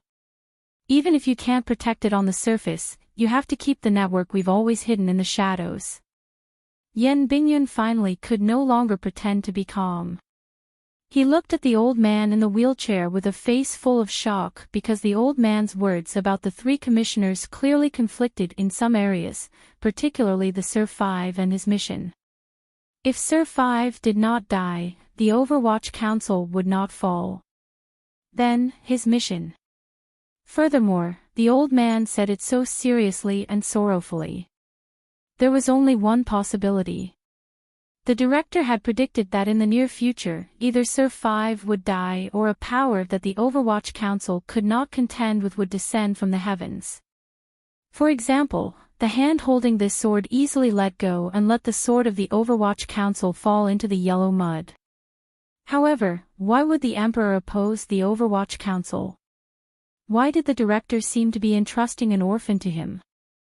Yan Bingyun had always been intelligent and calm. However, at this moment, he couldn't help but be thrown into confusion. He didn't dare to think deeply about this question and didn't dare to ask further. He didn't know what the old man in the wheelchair would do. He also didn't know what kind of major event would happen or how it would affect everyone's lives. Why do you think there is an Overwatch Council in this world? Chen Pingping's words seemed to be asking Yan Bingyun but also like he was asking himself. Yan Bingyun's brows were furrowed tightly. His mind was actually still stuck in the shock from earlier. No one had ever doubted the director's loyalty to the Emperor. The Emperor's favor toward the director was an honor that had never been seen before. Why? Why was it like this? For the Emperor. Yan Bingyun unconsciously opened his mouth to say but immediately closed it. I hope that the people of the Qin Kingdom can all become uninhibited people. Other than his own Qinian unit, the person Fan Xian trusted the most was Yan Bingyun. His plans for Yan Bingyun were not surprising. But Yan Ruohai's tone changed and he sighed. Why is it the commissioner? Your qualifications, your abilities, they are all very far off. He smiled mockingly. You're not Sir Wu. You also know, that's Sir Wu. Yan Bingyun asked worriedly. I have been in the council for a long time, Yan Ruohai said with a slight smile. No matter what, this is a good thing. There is light in the family. Why are you so worried? Those words, what were the last two lines? Yan Bingyun asked worriedly. Oh, Yan Ruohai said lightly. Yan Ruohai said indifferently, those are two very treasonous words. No matter who says them, they will die. Yan Ruohai smiled slightly and said, back then, someone once said those words, so even she, also died. Don't think too much, Yan Ruohai sighed. There is no need to doubt the director's loyalty to the Emperor. I think he is only worried about what happens after the Emperor. The so-called enduring humiliation to carry a heavy load is to preserve one's strength in impossible circumstances for the future. He stared into his son's eyes and asked each word clearly, perhaps, you will become a treacherous thief who sells out his master for glory, a shameless person cursed by tens of thousands of people. Are you mentally prepared for this?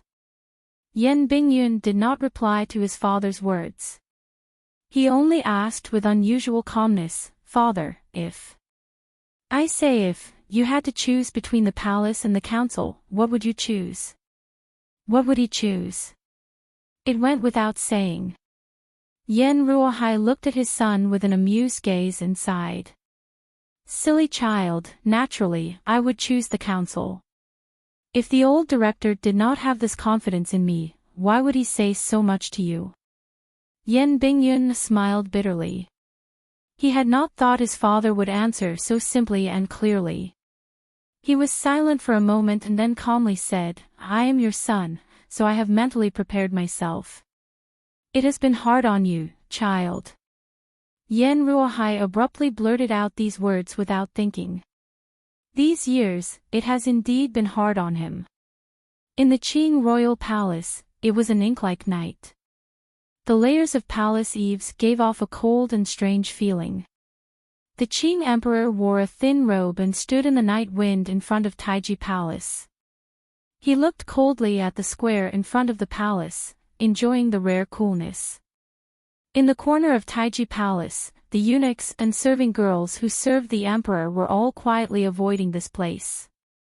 The guards responsible for his safety also carefully maintained their distance to ensure that they would not hear the conversation between the emperor and the people beside him. Chen Pingping sat in his wheelchair and gently stroked the wool blanket on his knees. He sighed and said, Take it slowly. The resentment in a child's heart. I think it has calmed a lot these years. Thinking back to when we were in King Cheng's manor, you were a little eunuch the palace sent over. Ever since then, you serve me every day. Now that we are both old, you serve me until your legs break. What if I help you push it a little? Chen Pingping shrunk his body and sighed a moment later. Sometimes, when I think back, it seems like everything from yesterday is still before my eyes. I seem to still be accompanying your majesty, fighting with King Jing and Minister Fan. The emperor was silent for a moment. He then sighed and said, yes, a few days ago, I was still thinking that it would be great if I could go back to Danzhou to see. The emperor going on an inspection was not such a simple matter. Thus, Chen Pingping didn't even think and directly said, no. The emperor smiled slightly and said, what are you worried about? Chen Pingping knew that there must be some big move hidden behind the emperor's trip to Danzhou. In a raspy voice, he slowly said, have you made up your mind?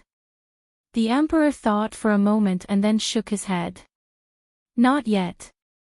Without waiting for Chen Pingping to speak, the most powerful person in the world coldly said, you and I are both people who crawled out of a pile of dead people. These small fights and clowns are not enough for me to want to deal with them. However, sometimes I am very greedy. If Yunrui truly has the ability to persuade those two old bastards to act, using this matter, we can complete the matter that we have always wanted to complete. Wouldn't that be wonderful? Too dangerous. Chen Pingping sighed. In his heart, he was thinking about how to make the emperor's intentions more determined. The emperor smiled slightly and said, isn't this what is sought amidst danger? In the distance, the serving girls and eunuchs watched this scene from a distance. Seeing the emperor personally push Director Chen's wheelchair, they couldn't help but feel incomparably shocked. They also felt incomparably warm. Such a wonderful story between ruler and official was rarely seen in 1,000 years. To be continued. If you want to know what happened afterwards, please log on to www.cmfu.com. More chapters. Support the author. Support original reading. Chapter 430. Actually, there is no other meaning to going to Danzhou. The emperor pushed his wheelchair to the corner of Taiji Palace. The railing in front of him reflected a faint white light in the night. There was a drop of a few feet from the square in front of him. It made the ruler and official, who had worked together the longest and most terrifying in Qin Kingdom and even in the world, sigh at the same time. Although the palace walls were tall, compared to the vast square, they did not seem so tall. In the distance, specks of starlight spilled down from the night sky in the south. I just want to go take a look, the emperor said casually. It's been a long time since I've been there.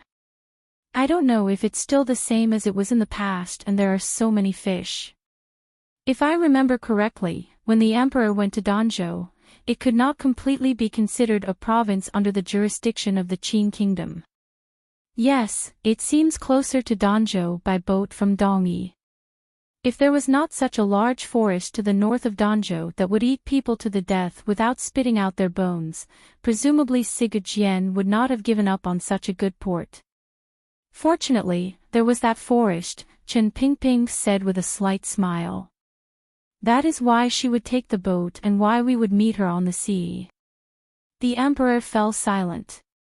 It was clear he did not want to continue this memory. Thus, Chen Pingping sighed and changed the subject. Your Majesty stands higher than everyone else and sees further than everyone else. I do not dare to doubt your judgment and decision. However, I cannot think, if the eldest princess truly had such intentions, how would she persuade those two people? The emperor did not think and straightforwardly said, there is no need to persuade them. If there is a chance to stab me under a sword, such a great temptation, presumably neither Ku He, that ascetic monk, nor Sigurd Jian, that idiot, would want to pass it up. If Fan Xian was listening at the side, he would certainly sigh in admiration at how the emperor's analysis was so consistent with the analysis of the old prime minister in Wuzhou. Qin Kingdom had lost Lin Ruofu. Who knew if the emperor felt it was a pity? Chen Pingping's hands, which had been stroking his knees, slowly stopped. It was as if he was digesting the emperor's words. A moment later, he slowly said, "If those two truly staked everything on one throw, what should the Qin court use to stop them?" "Soldiers come with generals," the emperor said coldly. "Who's the general?" Chen Pingping calmly said, "Yi Luyun cut down half a building in the south. Other people can mistake him for that idiot Siga Jian, but I don't think so. It's impossible to hope for him to act. I'm afraid he'll go crazy in his old age." "And she also wrote to say," the emperor said coldly. "After all, he is a person of the Qin court. It is not good for him to collude with outsiders. As for those two, they are still humans, not gods. I have the world in my hands, so why should I fear two ignorant people? As for the question of generals," the emperor lightly said, "Lao Wu is the foremost killing general in the present world." Very calm words, very strong confidence. However, an elusive smile hung at the corners of Chen Pingping's lips. However, he was sitting in front of the emperor, so the emperor could not see that strange smile. "I will give Yunrui a chance," the emperor said coldly. Chen Pingping was silent. He thought to himself, "I'm afraid the emperor is only giving me a chance to convince the empress dowager and even myself." Up until now, Chen Pingping still did not know where the emperor's powerful confidence came from. Although he had been working hard to get as close to the truth as possible, because of Fan Xian's interference in the Hanging Temple, the show he wanted Wu Zhu to see had not finished. "Your Majesty. Speak. I want to know what your plans are for the future." Chen Pingping sighed and asked a question he would never ask again. The emperor seemed to be slightly surprised. Shortly after, he smiled slightly. The beard on his chin slowly floated in the night wind. The gaze of a middle-aged man that could clearly see through the ways of the world also softened slightly. This was the first time in many years that Chen Pingping had taken the initiative to ask about this matter. The emperor's heart moved slightly. "Don't you always not like to concern yourself with these things?" the emperor mockingly said. "Even when I asked for your opinion in the past, you were like an old rabbit, running as far as you could." Chen Pingping pursed his lips and said, "A group of children's matters, but in the end, they are your children." The emperor understood the meaning in these words. After thinking for a moment, he said in a calm and firm tone, "I haven't thought it through." This time, it was Chen Pingping's turn to be surprised. He couldn't help but shake his head and sigh like an old man in the countryside. The emperor slowly said, "Qingqian is too weak. The eldest is too pure and kind. The second." He furrowed his brows. "The third is too young." Chen Pingping sighed again. The emperor suddenly smiled and released his hands from the back of the wheelchair. Placing them behind his back, he walked in front of Chen Pingping. Separated by the white marble railings, he looked at the spacious square in the deep and quiet royal palace. It was as if he was watching thousands of soldiers and horses, watching everything under heaven. "I know that many people think I have forced these children too badly." The emperor's back seemed a bit bleak. "Once, Shu Wu drank some wine and even said it in front of me." Speaking of this, the emperor's tone finally carried a glimmer of hidden anger. "But, the emperor, is it something that anyone can become?" The emperor turned his head and gazed at Chen Pingping's aged face. It was as if he was asking him, but it was also as if he was asking himself, or perhaps he was asking his restless sons inside and outside the palace. The serving girls and eunuchs in the distance watched from a distance. They could not hear what the emperor and Director Qin were talking about. They also did not know that the conversation between the emperor and director Qin involved the ownership of the dragon chair many years later. As an emperor, one cannot be emotionless or sentimental. The emperor turned his face away. To those around you who are emotionless, to those under heaven, the world will fall into chaos. To those around you who are sentimental, they will suffer. The world will lose its master and fall into chaos. I am not a fatuous ruler. If I want to accomplish something, I need a descendant to inherit it. One cannot choose an emperor based solely on what one likes, the emperor said with a cold smile. I have watched the crown prince for 10 years. He is a sentimental person among the emotionless. He can defend what he has accomplished. However, when I leave, presumably, the world will have just been unified. The cause of chaos will still be there. He does not have a heart of stone and does not have any powerful methods. How can he help me defend this unified world? The second prince. The cold smile on the emperor's face still did not fade. In the beginning, I thought highly of him. In these years of fighting with Qin Qian, he did not fall into a disadvantage. However, later on, he disappointed me. He blindly walked down the path of emotionlessness. If he ascended to the throne, he would certainly be a benevolent ruler. However, of my sons, I'm afraid none will survive. Chen Pingping was silent, but he was thinking that the ways of the world were really hard to explain. The second prince was also a handsome young man who only knew how to read. If he had not been forced to this point by you, and if he had not been under such great pressure and temptation, how could his temperament have become like this today? Your Majesty, the method of raising a lion is indeed not suitable for raising an emperor's successor.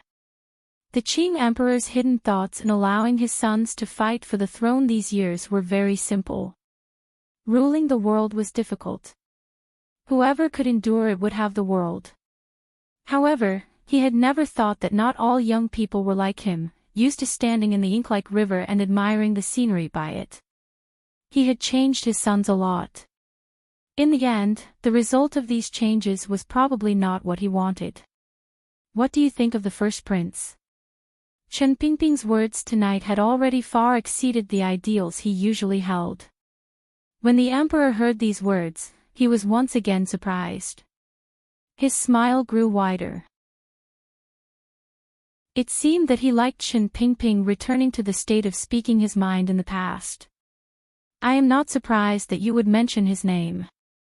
The emperor smiled slightly and said, the lives of this mother and son were both saved by you and Xiao Yezi. Naturally, you have a bit more affection for him. I also like him. However, he places too much emphasis on emotions. In this dangerous battle, whoever is soft-hearted may fall into eternal damnation. The emperor sighed. Additionally, he is, after all, half Dongyi blood. It will be difficult for him to convince the masses. More importantly, do you think he has the determination to wash Dongyi with blood in the future? Chen Pingping sighed. Tonight, in the royal palace, the director seemed to have sighed more than any other time. Thus, he does not need to be considered, the emperor slowly said. The third prince is still young. I can still watch him for a few more years. Chen Pingping suddenly smiled strangely and made a suggestion that could make the entire world tremble.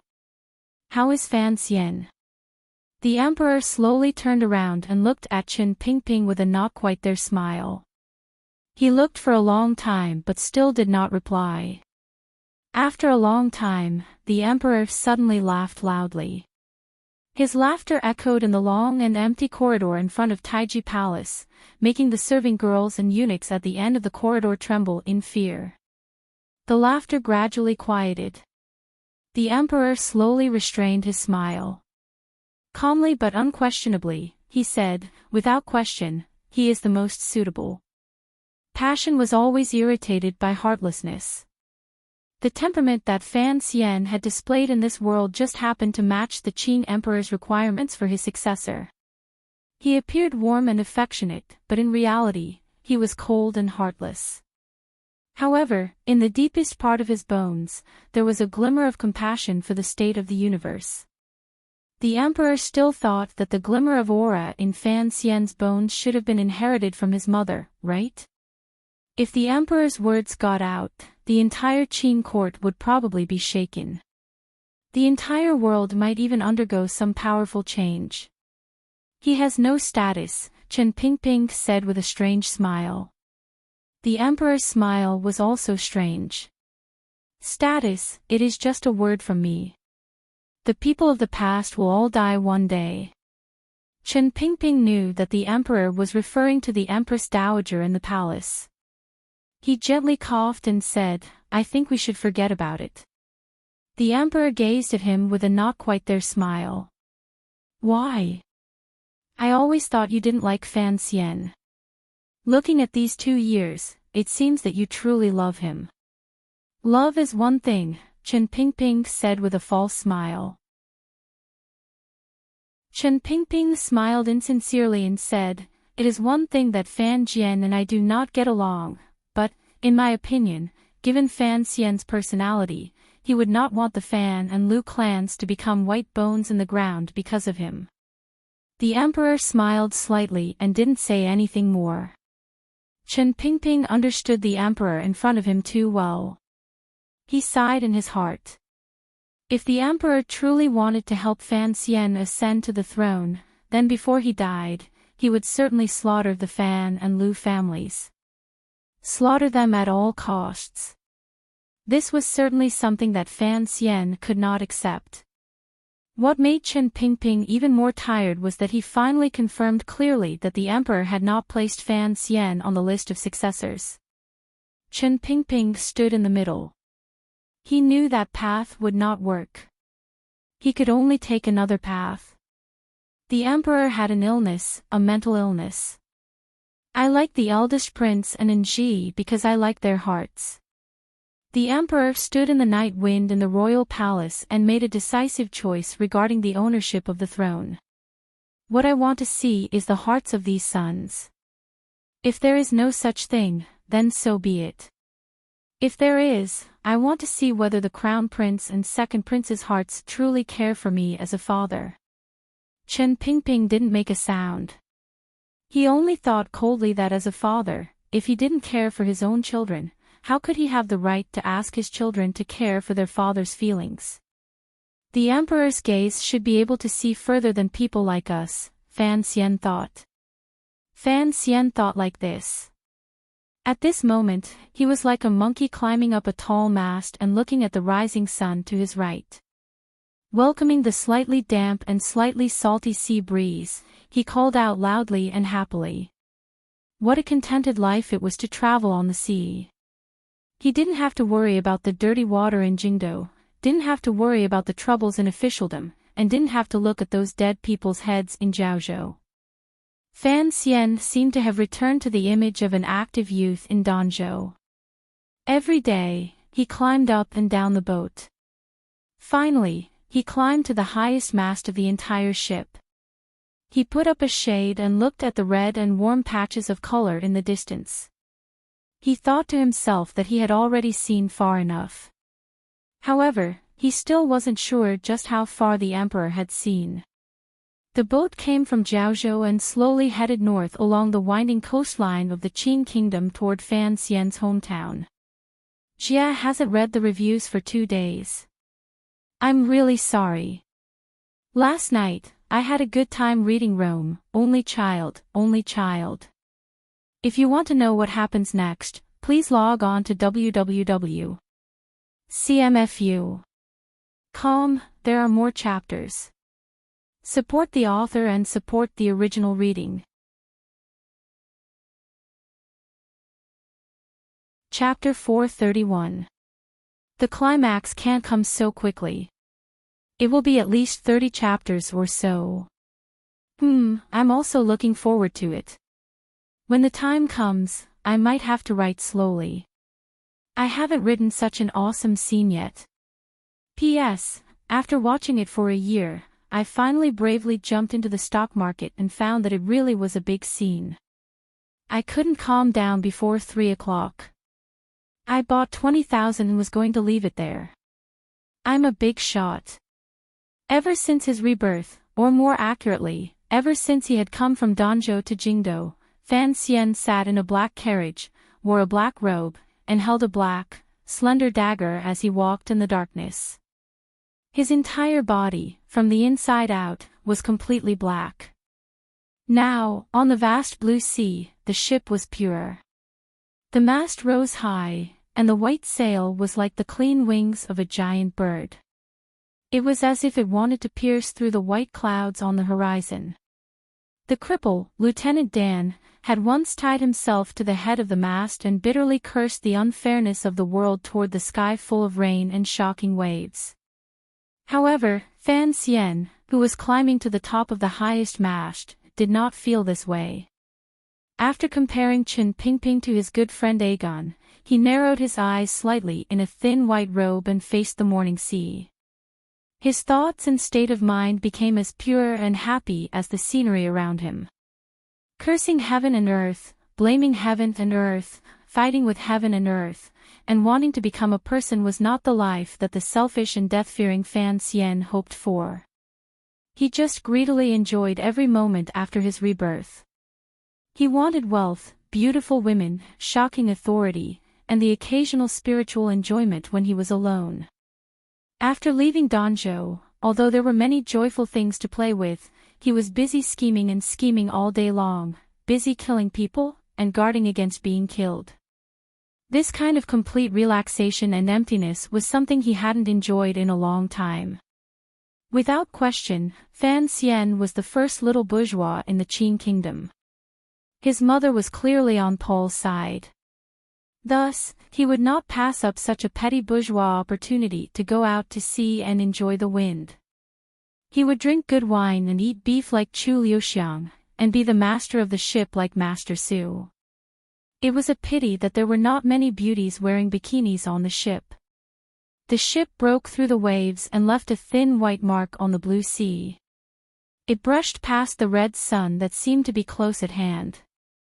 On the mast, the young man's hands danced, his feet danced, and his mouth sang. He was truly like a monkey. The morning sea breeze was actually a bit cold. After Fan Xian shouted a few times, the wind blew through the corners of his shirt until it was cold and wet. He felt uncomfortable all over. Although he was immune to heat and cold with his internal energy cultivation, this kind of wet feeling was still uncomfortable. Only then did he realize that there was always a price to pay for acting cool. Somewhat resentfully, he prepared to go down to the deck. He still couldn't resist glancing greedily at the seemingly endless sea again. His heart was filled with some unknown desire. To be filled. This kind of desire had appeared in his heart since last year, but he had never been able to accurately grasp what it was. He had once discussed it with Haitang, but he had no way of digging it out from his heart. The open sea outside the ship and his heart, which could never be completely relaxed, formed a very awkward feeling. He furrowed his brows and spat. The spittle drew an arc and fell far into the sea. It added a bit of foam and pollution to the sea. The Navy soldiers and Overwatch Council people on the deck below raised their heads to watch the scene. These few days, they had already gotten used to the Imperial Envoy's occasional crazed actions.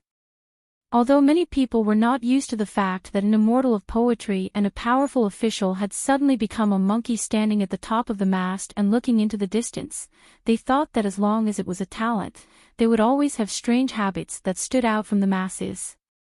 So, they understood.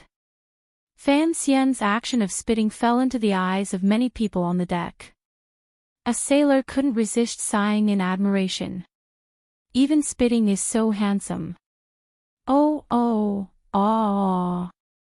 A strange cry came from the top of the mast. I am Mount Tai. I am Mount Tai. Everyone on the deck looked at each other. The sailor who had sucked up earlier was indeed braver than the average person. He gathered his courage and asked the Overwatch Council official beside him, "Sir, what kind of mountain is Mount Tai?" The person he asked was Fan Xian's trusted aide, Hong Chongqing. Hong Chongqing glanced at him coldly and then turned his face away. A gust of wind rose. With a light snap, a pair of bare feet landed firmly on the deck. A young man wearing a white unlined garment loosened the rope in his hand and yawned. A sailor beside him rushed over to tie the rope back in place. Fan Xian jumped down from the top of the mast. Although they had seen this scene many times, many people on the deck still couldn't help but be dumbfounded. How high was this mast? How could Sir Fan Jr. jump down so easily? Hong Chongqing's gaze as he looked at Fan Xian was full of worship. Everyone knew that Sir Fan Jr. was a rare ace in the world, but they could not imagine that a true ace was actually this powerful. Someone brought the reclining chair over. Fan Xian lay down on it as if all the bones in his body had gone soft. His 2 feet were propped up on the railing of the ship, allowing the sea breeze to wash his feet. He felt the sea breeze pass through his toes like a lover's gentle caress. He sighed in satisfaction. His left hand held a cup of wine produced by the palace treasury and slowly drank. His right hand gently pinched the shell of a nut and brought it to his lips. Fan Xian once again felt the same regret he had on the mast. If only Warner and Cece were by his side. "Sir." Hong Chongqing stood by his side. He wanted to say something but then stopped. In the end, he couldn't resist asking in a low voice, "What kind of mountain is Mount Tai?" In this world, there were many famous mountain peaks, but no one had ever heard of Mount Tai. Hong Chongqing quietly said, "Is it tonight's secret order?" Fan Xian paused and couldn't resist laughing. He scolded, "What Mount Tai?" "There is one on Dong Mountain." Suddenly, a sailor on the ship cried out loudly with a glimmer of excitement in his voice, "We've arrived at Dong Mountain." Fan Xian immediately rose and walked with the excited Overwatch Council officials to the port side of the ship, waiting for the appearance of Dong Mountain. In that instant, Fan Xian, for no reason, remembered that in his previous life, before he had gotten sick, he had taken a ship past the 3 gorges and was about to pass by Goddess Peak. Those passengers had also been this excited. However, that time, Goddess Peak was hidden in the clouds and rain of Wu Mountain. They had only seen the movement of the tent but not the goddess's body. It was a pity. Fortunately, the weather was clear and there was not a speck of dust in the air. Dong Mountain did not hide his appearance. The ship sailed north for several miles, circling around a beach densely covered with submerged reefs. After making a turn to the left with great difficulty, everyone on the ship suddenly felt their eyes brighten. The ordinary scenery that they had been seeing for several days suddenly disappeared. Instead, a huge mountain that seemed to suddenly stretch across the heaven and earth filled everyone's eyes just like that. The Great Dong Mountain. This was a stone mountain. It seemed normal, but this stone mountain was very large. No one knew how many meters tall it was. Furthermore, the side facing the sea was an incomparably smooth stone wall. There was not a single crack on the stone wall. It was as smooth as jade. It was as if a god had once used a divine sword to split this mountain in the middle. Fan Xian looked at this scene and sucked in a cold breath. Given his eyesight, he judged that this mountain was at least 2,000 meters tall. How could this stone cliff facing the sea be completely unbroken? Although he was a pig when it came to geology, he knew that this kind of marvel was very rare to see. The Great Dong Mountain was not large. It was just tall and steep. It was like a stone pillar, an incomparably large stone pillar. Furthermore, the side facing the sea was already smooth. The erosion of the sea wind for tens of thousands of years had not caused it to show any signs of loosening. There were no signs of animal activity. Even those proud and untamed giant birds could not make their nests on it. Fan Xian narrowed his eyes and thought to himself that this place was indeed wondrous. It was even more beautiful than northern Qixi Mountain stone wall. On the side of the Great Dong Mountain facing the sea, there seemed to be a lot of fertile soil. Verdant and lush forests grew and flourished on that side of the mountain, creating an exuberant and dense appearance of green. One side was green, the other was white. The two sides of the Great Dong Mountain used these completely different colors to decorate the world. It formed a very harmonious feeling. It was like a piece of jade that had turned from green to pale. It was extremely beautiful. Fan Xian couldn't resist sucking in another cold breath. Of course, he knew of the Great Dong Mountain. In this world, there were two places known as Dong Mountain. One was in the western suburbs of the Kingdom of Qing. It was just a small hill, but because the Qing temple had a shrine there, and because some folk gods enjoyed worship there, it was somewhat famous. The other place was on the shores of the East Sea, the Great Dong Mountain that enjoyed great fame in the world. The Great Dong Mountain was famous because of its wondrous structure and perfect scenery. It also produced the most perfect jade in the world. Fan Xian still remembered that a year ago, during the Northern Qi Empress Dowager's birthday, someone had offered a tribute of the Great Dong Mountain's essence jade. However, after the Qing kingdom had conquered this area during the Northern Expedition, they had built another Qing temple on the Great Dong Mountain and strictly prohibited the mining of jade. Thus, the jade of Dong Mountain was only in stock on the market, and the price was becoming more and more expensive. The third reason for the Great Dong Mountain's fame was the Qing Emperor's edict. The incense in the Qing temple on the Great Dong Mountain had long surpassed that of the Qing temple in Jingdou. One reason was that the Qing temple in Jingdou was strictly guarded. Commoners did not dare go there, while the Qing temple on the Great Dong Mountain did not have this problem. The second reason was that legend said that the Qing temple on the Great Dong Mountain was truly wondrous. Many commoners who had no money to see a doctor would receive the protection of the temple after they went up the mountain to pray. Of the two Dong Mountains, the one by the sea was larger, more famous, and more wondrous. Thus, everyone knew the mountain in front of them as the Great Dong Mountain and the mountain near Jingdou as the Little Dong Mountain. Although Fan Xian had been a materialist in his previous life, he was a staunch idealist in this one. Looking at the stone wall of the Great Dong Mountain, he couldn't help but narrow his eyes. Once again, the same feeling he had when he first entered the Qing temple surged. Was there truly a mysterious power in this world watching him? Was it the temple? He unconsciously shook his head. He could faintly see the mountain paths passing through the woods on the other side of the Great Dong Mountain. They were like thin threads tying the thick layer of green clothing securely to the Great Dong Mountain's naked body. Fan Xian's eyesight was very good, so he could see that at the peak of the mountain, there was a black temple facing indifferently toward the sea below the cliff and the morning sun in front of it. He unconsciously smiled and wondered if he would have to practice climbing from this stone wall again in the future. The difficulty was a bit too high. Before long, the Great Dong Mountain was left behind the boat. It was also left behind the heads of the people on the boat.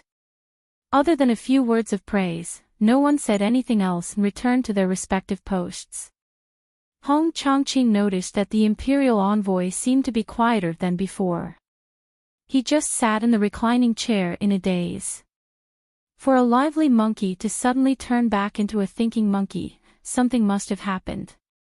However, Hong Chongqing didn't dare ask. He just stood obediently behind Fan Xian, handing over wine and fruits and snacks at any time. When will we reach Danzhou? Fan Xian suddenly asked. Hong Chongqing paused and went to ask the navy officer. He came back and replied, in the afternoon. Fan Xian nodded and suddenly sighed. Hong Chongqing thought for a bit and hesitantly asked, "Why are you sighing?" This time, it was Fan Xian's turn to be surprised. He was silent for a long time and didn't reply. He had discovered a somewhat amusing, yet not very amusing, truth. Those who followed him, regardless of whether it was Wang Qinian at the beginning or Deng Ziyu and Su Wenmao later, after following him for a long time, they all seemed to develop in the direction of supporting him, although not everyone had Lao Wang's talent. For example, this sentence, "Why are you sighing?" Was it very similar to the sentence, "Why are you smiling?" Fan Xian forced a smile. Only now did he understand the root of this matter. The reason these trusted subordinates joined in was not because of anything else. It was because he was the master. Whether intentionally or not, they would always flatter him, make him happy, and help him solve his worries. Thinking about it, it seemed that it was only Xiaoyan's temperament that was different from normal people. Fan Xian smiled and followed Hong Changqing's words and said, "It is human nature to feel shy when one is close to home." He had lived in Danzhou for 16 years and left for more than 2. Suddenly returning home always made him feel strange emotions. He didn't know if his grandmother's health was good, if the servant girls in the manor had married, or if the little yellow flowers on the cliff were still faintly blooming. After he left, would there still be anyone standing on the roof yelling that it was raining to collect clothes? Had the hedonistic enemy he had dreamed of since he was young appeared? Dong how is your tofu selling?" Hong Changqing chuckled but didn't know what the commissioner was afraid of. He thought, "You are already an important official of the court and returning home with the identity of an imperial envoy. You should be bringing honor to your ancestors and traveling in silk clothes every day. You should be incomparably happy. Why are you still so worried?" Fan Xian glanced at him and asked, "Your hometown is in Quanzhou?" "Yes, I was born and raised there." Find an opportunity to go back and take a look." "Yes." The two of them had different statuses, so they didn't have much to talk about. Fan Xian was silent for a moment and then said, "After you come ashore, immediately go get the council reports for the past few days." Hearing that official matters had been brought up, Hong Changqing's expression became solemn. In a heavy voice, he replied, "Yes." In that instant, Fan Xian had already ended a few days of traveling up Xiaoyao Lake and returned to the role he was supposed to play. He once again hid that monkey-like self. His thin lips were slightly pressed together. There was no excess expression on his handsome face. "Send an order to Jiangnan, so continue with the methods, but don't overdo it. Everything can wait until I return from Jingdou after the new year." "Yes.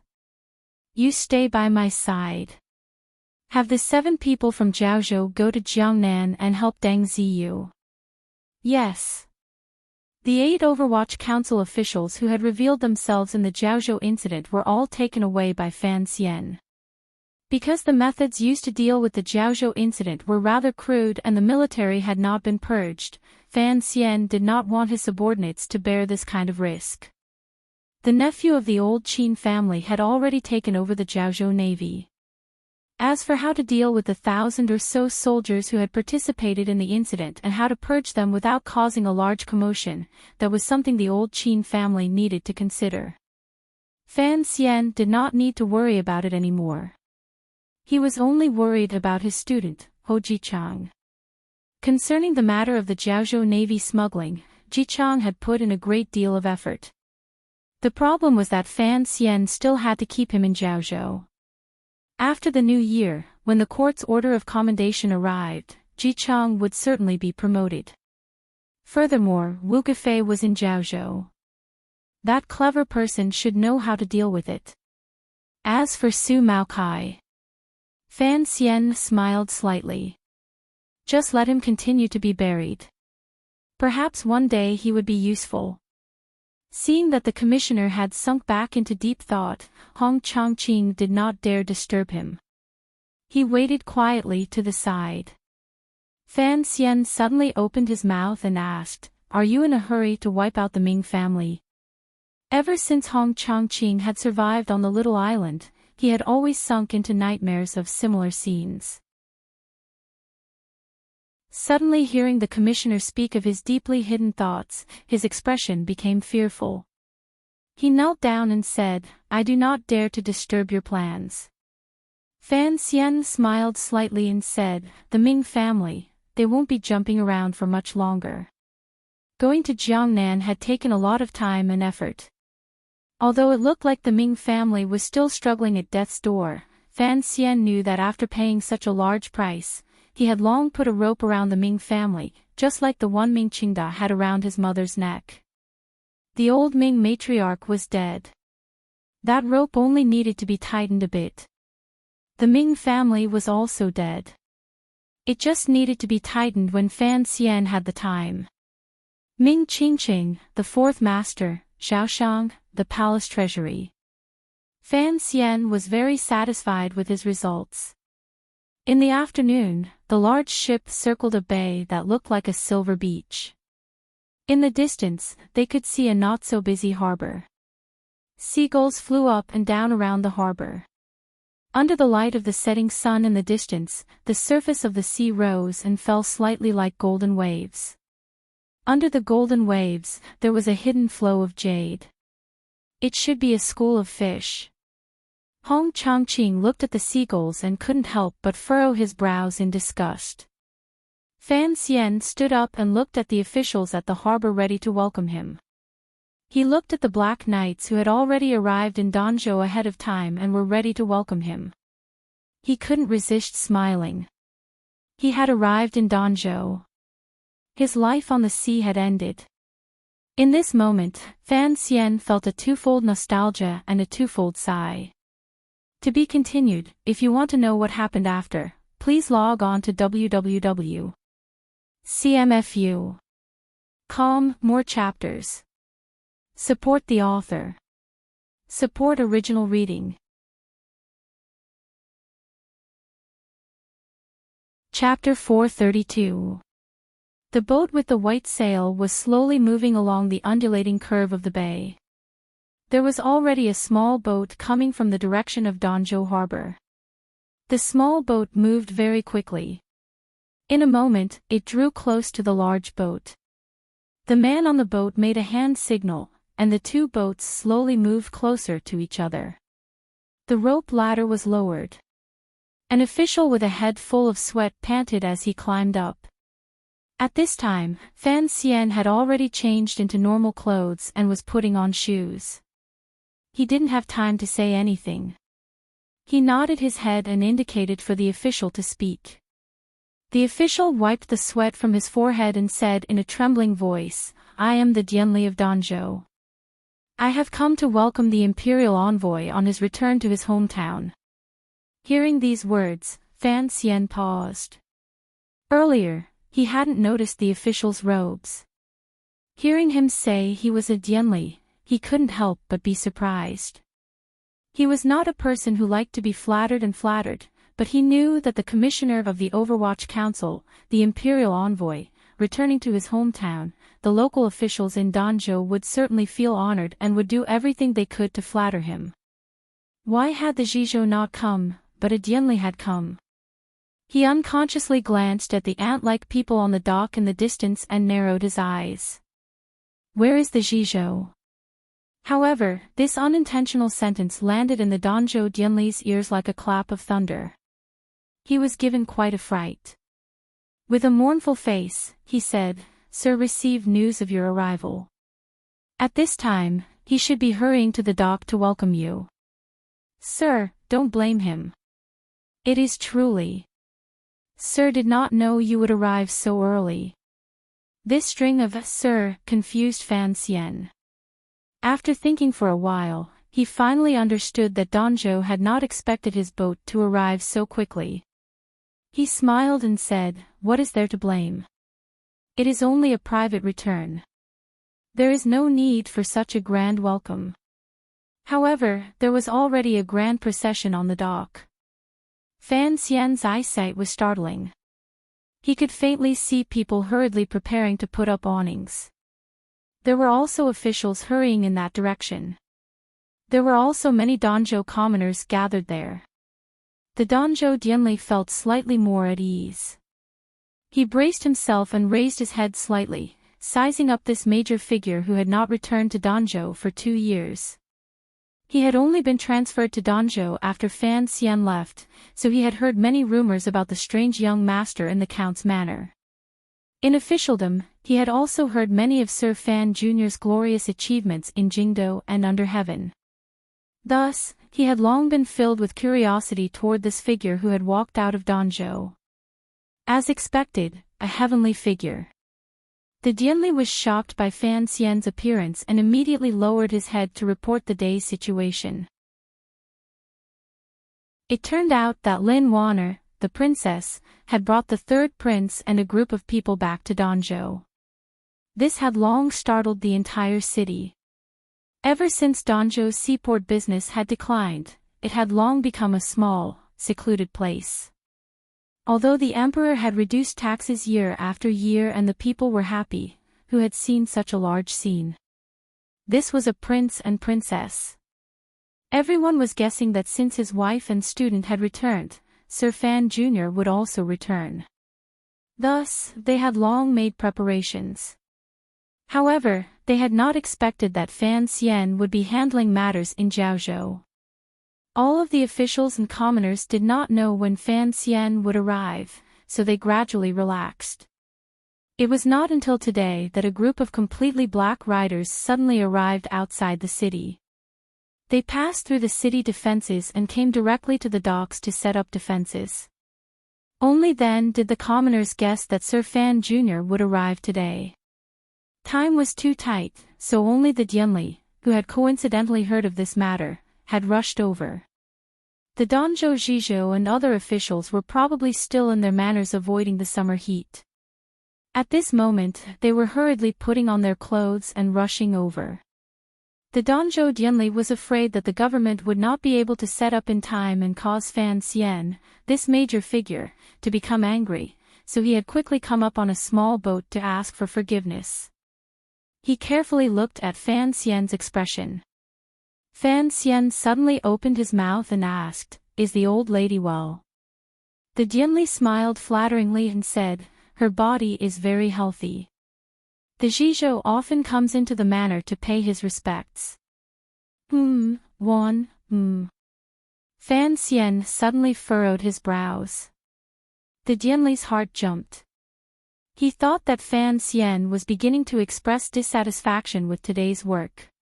He was so scared that the sweat on his back increased.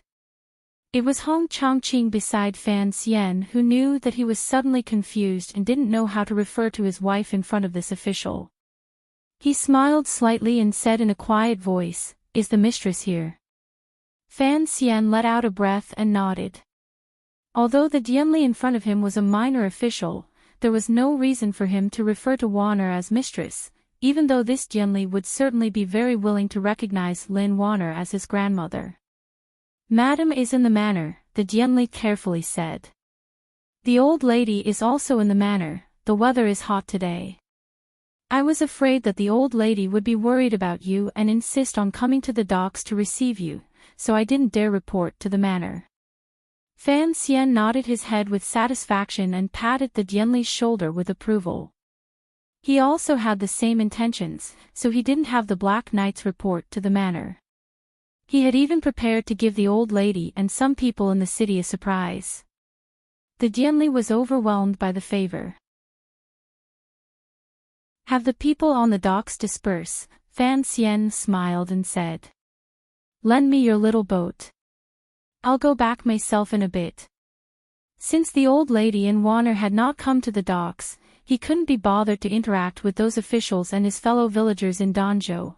It would not be too late to gossip about them in the future. He sat in the bamboo shed with a serious expression. That time in Suzhou was enough for such an uncomfortable experience. Unexpectedly, hearing these words, Hong Changqing and the Dianli said in unison, "That cannot be done." Hong Changqing was worried about Fan Xian's safety. After Fan Xian calmed down slightly, he smiled slightly and said, "Qinghua, you haven't been with me for long. In the future, remember, you are a member of the Overwatch Council. As for my decisions, just accept them. I can't get rid of those tiger guards the Emperor gave me. Do you still want to pester me and make it hard for me to relax? Although the words were light, the meaning was heavy. Hong Changqing laughed bitterly and didn't say anything more. The Donzhou Dianlate said with a pained expression, "Sir, this side looks like the beach is flat, but behind it is all precipitous cliffs and precipices. There is nowhere to go, we can only go ashore from the docks. If you want to travel the mountains, it's best to wait for another day." Fan Xian stood up and tightened the clothes on his body. Looking at the precipices that slowly passed behind the boat and the rocks that couldn't be more familiar, he couldn't help but sigh with satisfaction and say, "Sir, Enji grew up in Donzhou. Do you still not know the way home?" Donzhou was not large. In these decades, it had produced a minister of revenue and an emperor's wet nurse. That was already glorious enough. Now, it had another imperial envoy. Furthermore, the imperial envoy had grown up here until he was 16. Thus, during these 2 years, the people of Donzhou had all felt excited and excited. Even when they interacted with the people of neighboring provinces, they had a glimmer of confidence and pride. The Black Knights of the Overwatch Council had come to the docks to set up defenses. Although the people were afraid, they guessed that this major figure was returning home. Naturally, they surrounded him, ready to see if the young master of the Count's manor, who was as pretty as a girl, had changed in appearance during these 2 years in Jingdo. An auntie holding a basket with eggs muttered, "After the new year, he said he was coming back." In the end, it wasn't the real person who came back. This time, it should be the real person, right? A person beside her smiled and said, "How could it not be the real person? Don't you see that the third prince and Lady Fan have both returned?" Another person said excitedly, "I wonder if young Master Fan's appearance has changed. When he went to Jingdo, who knows how many young ladies in Donzhou cried until their eyes were swollen." The auntie laughed loudly and said, "How could he change just like that? I don't think so. Even his own father can change just like that." Immediately, this unknown person was dragged by the excited crowd into an alleyway to be violently beaten. After a moment of awkwardness and silence, the Donzhou commoners waiting for Fan Xian on the docks gradually turned the topic of idle conversation back to Fan Xian himself and old stories from the past. "Do you still remember every time there was a tornado, young Master Fan liked to stand on the roof of his courtyard and yell for everyone to collect the clothes?" Everyone laughed. The young people close to Fan Xian's age couldn't help but think of many things from the past. At that time, Fan Xian was only an illegitimate child of the Count's manor. Occasionally, he would fool around with these children on the streets. However, as he gradually grew older and his status changed, he had long become a person of 2 different worlds. There was only envy and some complicated emotions in the eyes of the young men. One of them said in a small voice, "I've also heard the imperial envoy tell stories." His voice was very quiet, and no one probably believed the contents of his words, so most people unconsciously let their ears filter these words. Seeing that no one paid attention to him, the young man said with vexation, "It's true. I still remember it was a story about digging for treasure." Still, no one paid attention to him. The auntie holding the egg said with great interest, "Speaking of which, our young Master Fan is truly different from other people. Ever since he was young, he has been obedient and sensible. There are also a few strange things. For example, when he and the serving girls in the Count's manor go out on the streets, when did he ever let them carry anything? TSK, this master is what you call amiable." The discussions on the docks were lively and varied. In a short while, the Donzhou Zhizhou arrived with the officials. They were panting as they tidied up their official robes. Looking at the large ship with white sails that was about to dock, they let out a breath in their hearts. They thought to themselves that after so much hurrying, they had finally arrived. However, no one had expected that the imperial envoy would not be on the ship. The Donjo Jianlei walked down the ladder and met the Jizhou's murderous gaze. With a long face, he said, "Sir came down halfway. He should have already returned to the manor by now." The Jizhou was shocked and glared at him. He was anxious to go to the Count's manor, but he did not dare to leave. Although the imperial envoy had come down, there were still a group of officials on the ship that he had to attend to. In front of these trusted aides of Fan Xian, he did not dare to be too arrogant. Hearing these words, the surrounding crowd couldn't help but cry out in unison. Shortly after, they let out long sighs. Their tone was full of pity. Hong Chongqing wore the Overwatch Council's official robes and led a group of Overwatch Council secret agents off the ship. He looked at the crowd on the docks. The crowd was swept by this cold gaze and immediately shut their mouths. Unexpectedly, Hong Chongqing piled a warm smile and said, "The commissioner's heart aches for everyone being sunburned on the docks, so he thought of this last resort. In the future, he will naturally come out to meet everyone." He then turned to greet the Jizhou and warmly said, "Sir truly does not want to startle the place, so we appreciate your kindness. However, please take everyone back first." On a precipitous cliff not far from Donjo, there was a white figure struggling to climb up. Perhaps the word struggle was not the right word to use, because the person who was just a small white dot compared to the stone wall climbed up very easily. The tip of his toes pushed slightly, his fingers slightly bent, his whole body sticking to the slippery stone wall, moving forward like a flowing curve. It did not seem to be the slightest bit strenuous. This person seemed to be exceptionally familiar with the stone walls filled with bird nests and moss. The path he chose was also incomparably precise. Even when he placed his hands and feet, there was not the slightest hesitation. It was as if he knew where the protrusions under the rocks were and where the cracks were where he could land his feet. Without further explanation, this person was Fan Xian, who had left the large white sail ship. When he was a child, he began to climb the cliff under Wu Zhu's supervision until he was 16. He had spent a full 10 years on this cliff. Of course, he was as familiar with every blade of grass and tree as his own palm print. It had been more than 2 years since he had climbed. Fan Xian calmed his breathing and got close to the stone cliff he had not seen in a long time, the seabirds and mud he had not seen in a long time, and climbed upward. Before long, he was already standing on the highest cliff. Looking down at the waves crashing against the rocks below his feet and the view of Donjo in the distance. He turned around and, with some surprise, saw a large cluster of small yellow flowers blooming. Other than the flowers being a bit more luxuriant, everything on the top of the cliff seemed to have not changed in the slightest from 2 years ago. Fan Xian sighed and sat down. His 2 feet swayed on the edge of the precipice. A faint worry and longing rose in his heart. Uncle Wu Zhu was not here. After I finished writing yesterday, I was happy again. At night, I was preparing to read the reviews carefully when I suddenly found that there were fewer reviews than usual. I was confused. I scratched my head and thought, is my honey really someone else's potassium cyanide? Only after asking did I find out it was in the new edition. The reviews on both sides are a mess. Do I have to run to both sides? P.S. I bought 20,000 yuan.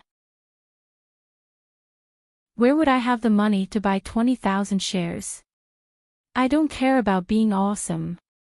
In any case, my state of mind is excellent. I'm not afraid at all. Friends, don't push for shares. I sincerely thank you. I'm a rookie. My eyes are dazzled and my heart is dazzled. I don't have the money. I continue to scratch my head and let the dandruff fly. P.S. Today is the Lunar New Year. The whole world is celebrating. I hope the festival will become more and more beautiful. Also, my apologies. I will write the part about returning to Donjo in great detail, so progress may be slow. I personally value this part. Above. To be continued. If you want to know what happens next, please log on to www.cmfu.com. There are more chapters. Support the author and support the original reading. Chapter 433. The sea breeze blew against Fan Xian's face, waking him from his thoughts. Sitting silently on this precipitous cliff, he ran through all the stories of his rebirth in his mind. This was not only because he thought of Uncle Wu Zhu, but also because this familiar cliff top made him feel something. Many years ago, it was on this cliff that Fan Xian, as a young boy, made his 3 wishes in front of Wu Zhu. To have many, many children. To write many, many books. To live a very, very good life. Uncle Wu Zhu concluded that Fan Xian needed many, many women, many gunmen, and many servants. Thus, he needed a lot of money, which was power. Thus, the 2 of them went to Jingdo. To this day, in Fan Xian's second life, he had already had many experiences with the opposite sex. Although not much remained, he had no children. However, he was not in a hurry. He didn't hire gunmen, but he was almost at the end of Dream of the Red Chamber. Copying poems in front of the palace, copying poems when he met beautiful women. Without question, he had grown into the world's greatest gunman. As for money and power, Fan Xian had also obtained a lot, but a very, very good life. He furrowed his brows and shook his head. People were never satisfied. Recalling and concluding did not take him too long. After confirming that Uncle Wu Zhu was not on the cliff, he decisively rolled up his trousers and followed the familiar stone path between the cliffs, sweeping down like a bird. The reason he had returned to Donjo and was not in a hurry to see his grandmother, instead coming to the cliff, was because Fan Xian had long been worried about Wu Zhu. Although in the past half-year, he had not revealed a glimmer of anxiety in front of or behind others, of course, not many people knew of Wu Zhu's existence. In the depths of his heart, he was very worried. One day before he left Jingdo, in front of the Overwatch Council's frozen mirror-like pool, Chen Pingping told him the news of Wu Zhu's injury. In this world, the number of people who could injure Wu Zhu could be counted on one hand. In the battle with Ku He that no one knew about last summer, Uncle Wu Zhu and Ku He had separately recovered for many months. This time, how long would Uncle Wu Zhu need to recover? Originally, Fan Xian was already used to the blind uncle's mysterious appearance, but when he thought of Wu Zhu's strange injury this time, he still couldn't stop worrying. He always felt that things were not so simple. The lack of news for half a year made him even more angry. So, as soon as he returned to Donjo, he tried to find traces of Wu Zhu. However, Uncle Wu Zhu was not here, and he did not know how his injury was. Taking advantage of the dusk, Fan Xian quietly walked alone into Donjo, the place he had grown up in. He greedily breathed in the slightly salty and damp air. His mood brightened and did not become salty and damp. Walking past the city gate, the cloth shop, and the wine shop, the sky was dark. No one noticed that this young man was the imperial envoy that the people of Donjo had been eagerly waiting for. He walked all the way until he arrived outside the shop. Fan Xian closed his eyes and listened. He then turned into a side alley. Stepping on the moss that had not been imprinted on his footsteps for a long time, he fished out a metal key from beside the dusty door and opened the back door. His entire body flashed in. The front and back rooms of the shop were covered in dust. The goods on the shelves had probably long been emptied by thieves. Only the chopping board in the back was still there. The thin knife marks on it seemed to tell the story of a young man chopping radishes. Fan Xian chuckled and went forward to pick up the kitchen knife beside the chopping board. He gestured a few times. This kitchen knife had been gifted to him by Uncle Wu Zhu. Uncle Wu Zhu never left marks on the chopping board when he chopped radishes. Later on, he had managed to do it with some difficulty. The taste of the radishes and sorghum was not bad. Without wasting too much time, when Fan Xian stood in front of the door to his own count's manor, the sun had not completely set below the mountain behind him.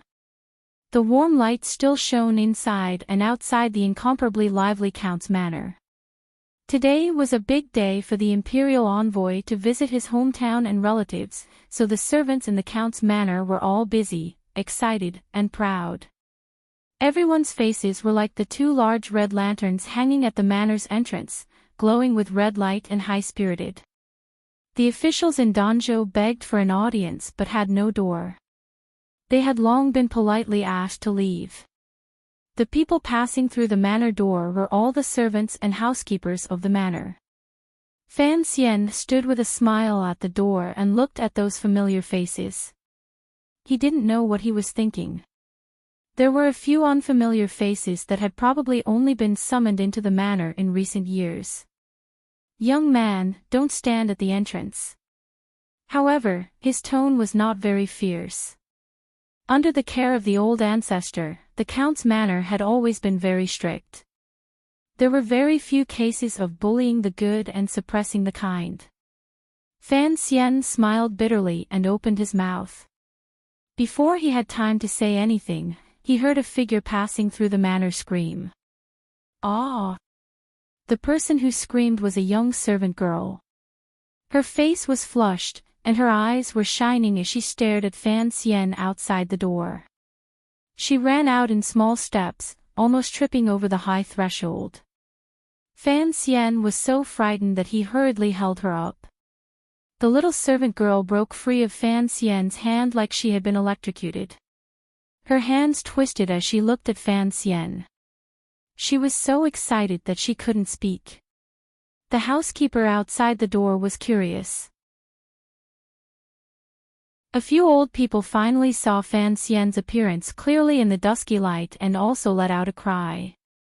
The little servant girl finally came to her senses. Her face was bright red. Toward the courtyard, she cried out in a sharp voice, "The young master is back." "What?" "The young master is back. Quickly go inform the old madam." "Young master." Following the spread of this news, the already joyous atmosphere in the count's manor immediately exploded. A wave of footsteps moved in this direction. No one knew how many people were coming to welcome Fan Xian home. At this moment, Fan Xian, led by the little serving girl and carefully escorted by the various stewards in the door, walked into the manor. Fan Xian looked at the terrified men behind him and laughingly scolded, "Do you think I don't know how to walk? You can go back." Those people sighed and unwillingly retreated. Fan Xian looked at the little servant girl beside him and thought she looked familiar, but he couldn't match her name. He couldn't resist smiling and asking, "What is your name? Are little Qing and little Ye all right?" The little servant girl immediately became sad. She thought to herself, "The young master has been away for less than 2 years. How could he have forgotten her name?" She had heard from her sisters that the young master had been a good master who loved his servant girls since he was young. He was the most gentle and polite. She couldn't resist glancing at Fan Xian with hidden bitterness and said, "Young master, Sister Qing is already married. Sister Ye is still in the manor. I am Xiao Hong." Xiao Hong. Fan Xian had already been unkindly stared at by the little girl's resentful gaze. Now that he heard her name clearly, he almost fell in fright. He stared at the little girl's delicate face and still didn't believe it. He couldn't resist sighing and saying, "It's only been 2 years. How did you grow so big?" As the saying goes, a girl changes 18 times between childhood and womanhood. When Fan Xian left Danzhou, Xiao Hong was still a 12-year-old tea girl. Now, she had already grown into a big girl. Her figure was already visible, and her features had developed. No wonder Fan Xian didn't recognize her at first. Before the master and servant could exchange feelings, they heard a clamor coming from the west. The chattering was like countless birds swooping in. Fan Xian's eyes were sharp. He saw from a distance that his tiger guards, Hong Chongqing, and the others had fallen behind.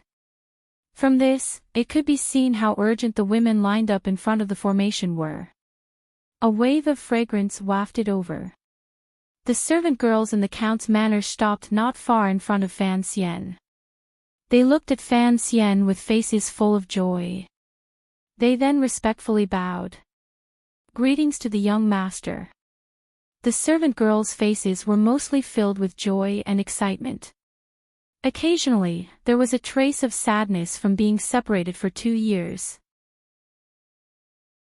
At this time, the housekeeper and servants of the count's manor also hurried over from the back and knelt down in greeting to Fan Xian. For a moment, the garden was densely packed with over 20 people kneeling. Xiao Hong, the servant girl, stood by Fan Xian's side and didn't know what to do. She finally came to her senses and also knelt down. Unexpectedly, Fan Xian pulled on her arm and laughingly scolded the servant girls in front of him who had been with him since childhood. All of you, get up. You didn't do this at home. How come after leaving for 2 years, you all dare to disobey my wishes? The servant girls giggled and stood up, surrounding Fan Xian's side.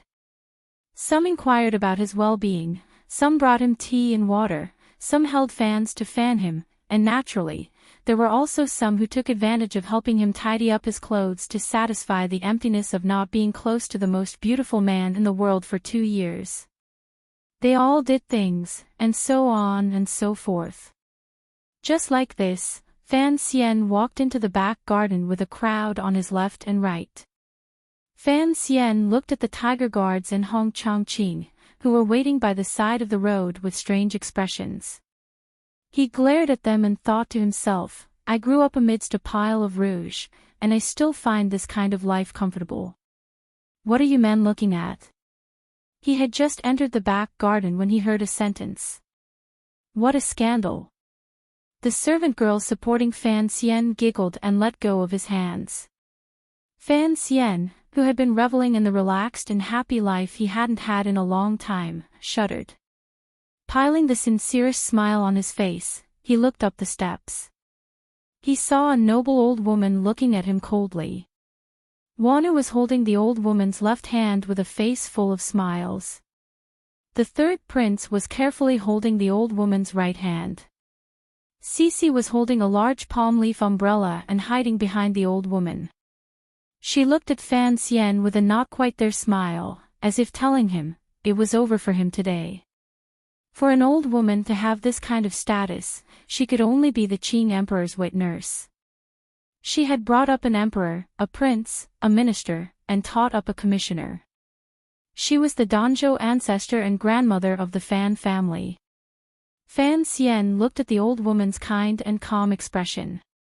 He was very excited. With a strange cry, he threw himself at her. Who would have thought that in the middle of his journey, the old woman had already shouted in a cold voice, "Stop." Fan Xian was stunned and stood dumbly on the ground. Looking at his grandmother, he didn't know what mistake he had made. The old woman slowly examined her grandson, who had been gone for 2 years. Her gaze gradually moved down from Fan Xian's face. After confirming that the little guy had all 4 limbs and was not disfigured, she nodded her head with satisfaction. However, when her gaze fell below Fan Xian's legs, her gaze still became cold. Go wash your feet.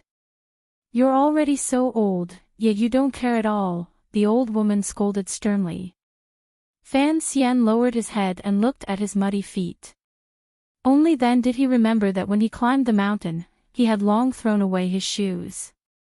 Involuntarily, he raised his head and said with a bitter and pitiful expression, "Grandmother, wash first." As soon as the words were spoken, the serving girls had already laughed out loud. They brought out a chair for Fan Xian and went to fetch hot water to serve Fan Xian as he washed his feet. Another serving girl entered the room and took out the shoes Fan Xian had worn a few years ago. Tilting her head, she giggled and said, "Young master, I wonder if your feet have grown." Fan Xian allowed them to clean him up with a bitter expression. Seeing Warner by his grandmother's side reveal an expression that she couldn't help but laugh, he couldn't resist glaring at her. Warner stuck out her tongue and smiled cutely. Warner was also curious. Her husband was someone who feared nothing. Why was it that after returning to Danzhou and facing this old woman, he was so scared? After washing his feet and putting on his shoes, Fan Xian leaned against the steps with shifty eyes. The old woman looked at his expression and knew he had no good intentions. Suddenly, she thought of the wild actions he had done the day he left Danzhou and couldn't help but jump in fright. With a serious expression, she scolded, "What does this monkey want to do now?" "Monkey?" To the side, Lin Warner and the third prince couldn't resist laughing again. Normal men were forbidden from entering the back garden, so the housekeepers and servants, as well as the tiger guards and Hong Chongqing, were all watching the spectacle from outside. Bystanders who heard these words would only think of Fan Xian climbing back and forth on the roof of the fake mountain in the count's manor, while Hong Chongqing was thinking of the commissioner jumping up and down on a large ship with white sails. They couldn't resist nodding their heads, thinking that the old woman's description was indeed not wrong at all. Fan Xian approached the steps with a mischievous smile on his face. He could hear that his grandmother was putting on a strong front but feeling weak inside. She pressed forward step by step. The old woman panicked and pointed at Fan Xian. "Just stand there, just stand there. Don't come any closer." As soon as he finished speaking, Fan Xian had already leaped over. The skills of a 9th-level ace were indeed not to be trifled with.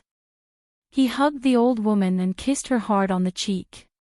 There was a pop, and the sound of the kiss was audible. Joyous laughter rang out inside and outside the garden. "Grandmother, I missed you so much," Fan Xian said sincerely. He thought of how he had discovered earlier that the wrinkles on his grandmother's face were deeper than 2 years ago and that she had become thinner.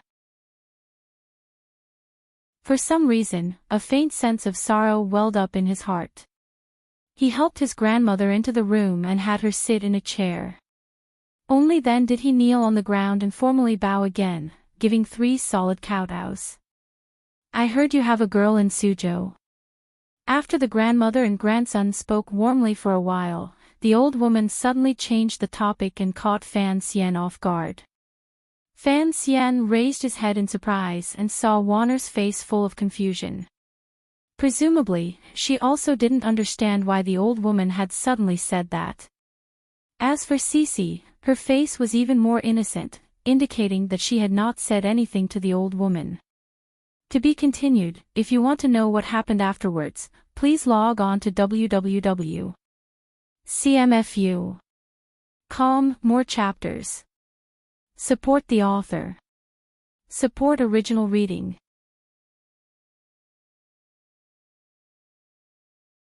Chapter 434. Suzhou. Fan Xian chuckled and said to his grandmother, "What girls are you talking about?"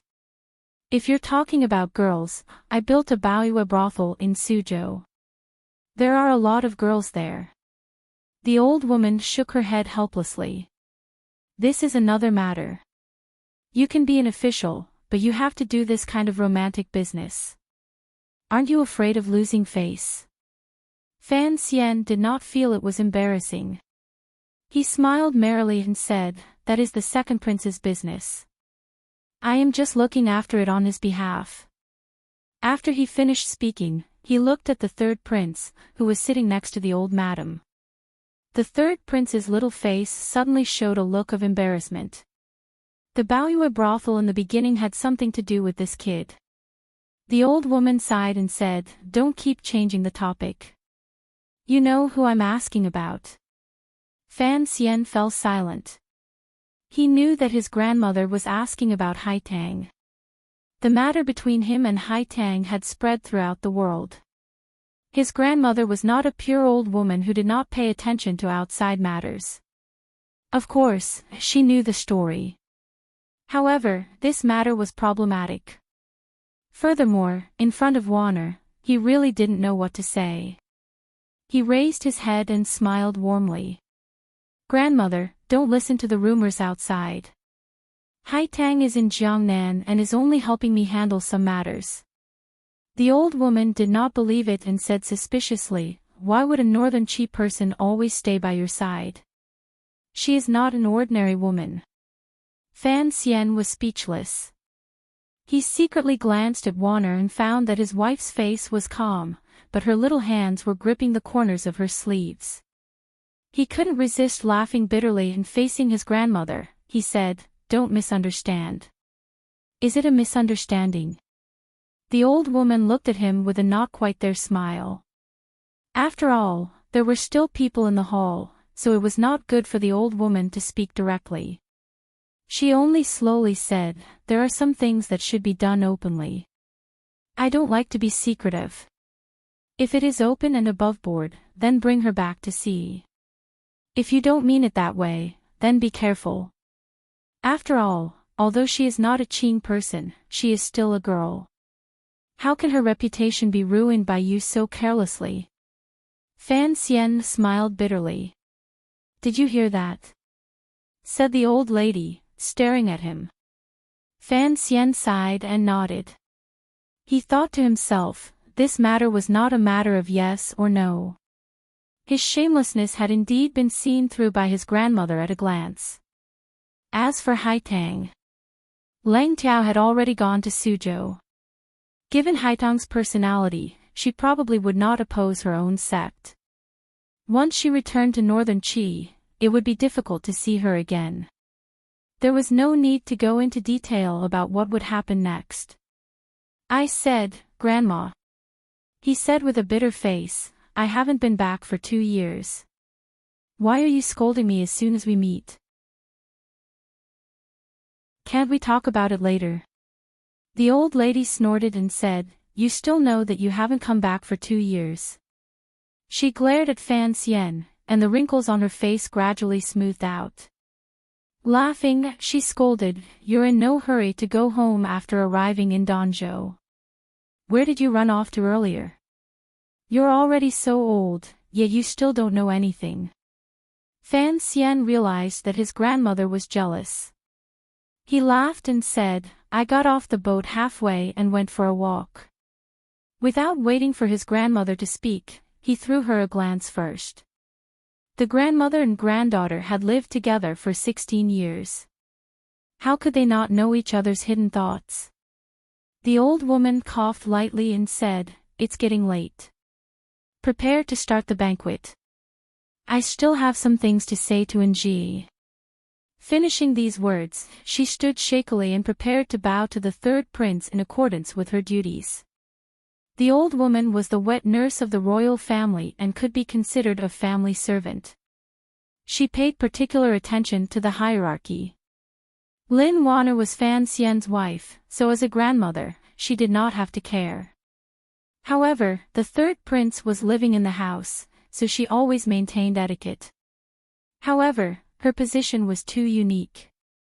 The third prince had always called himself Fan Xian's student, so how could he accept this ancestor's bow? The child struggled until his face was bright red. He dodged away with all his might and ran out the door like his but was on fire. Fan Xian went forward and gently held Wanner's hand. Leaning close to her ear, he said something. Wanner nodded repeatedly and took Cece out the door as ordered. There was only the old woman and Fan Xian left in the hall. Fan Xian moved over a small stool and sat beside his grandmother. Just like in the past, he listened to the lecture properly. Now that there were no outsiders, the old woman's words were much more direct. That Haitang, what are you going to do with her? Fan Xian tilted his head and thought for a while. He furrowed his brows and said seriously, it will be difficult to marry her. Let's stall for some time first. Do you want to marry her? Fan Xian hesitated. He always felt that his relationship with Hai Tang was still more of a friend. If he married her, that feeling would probably change.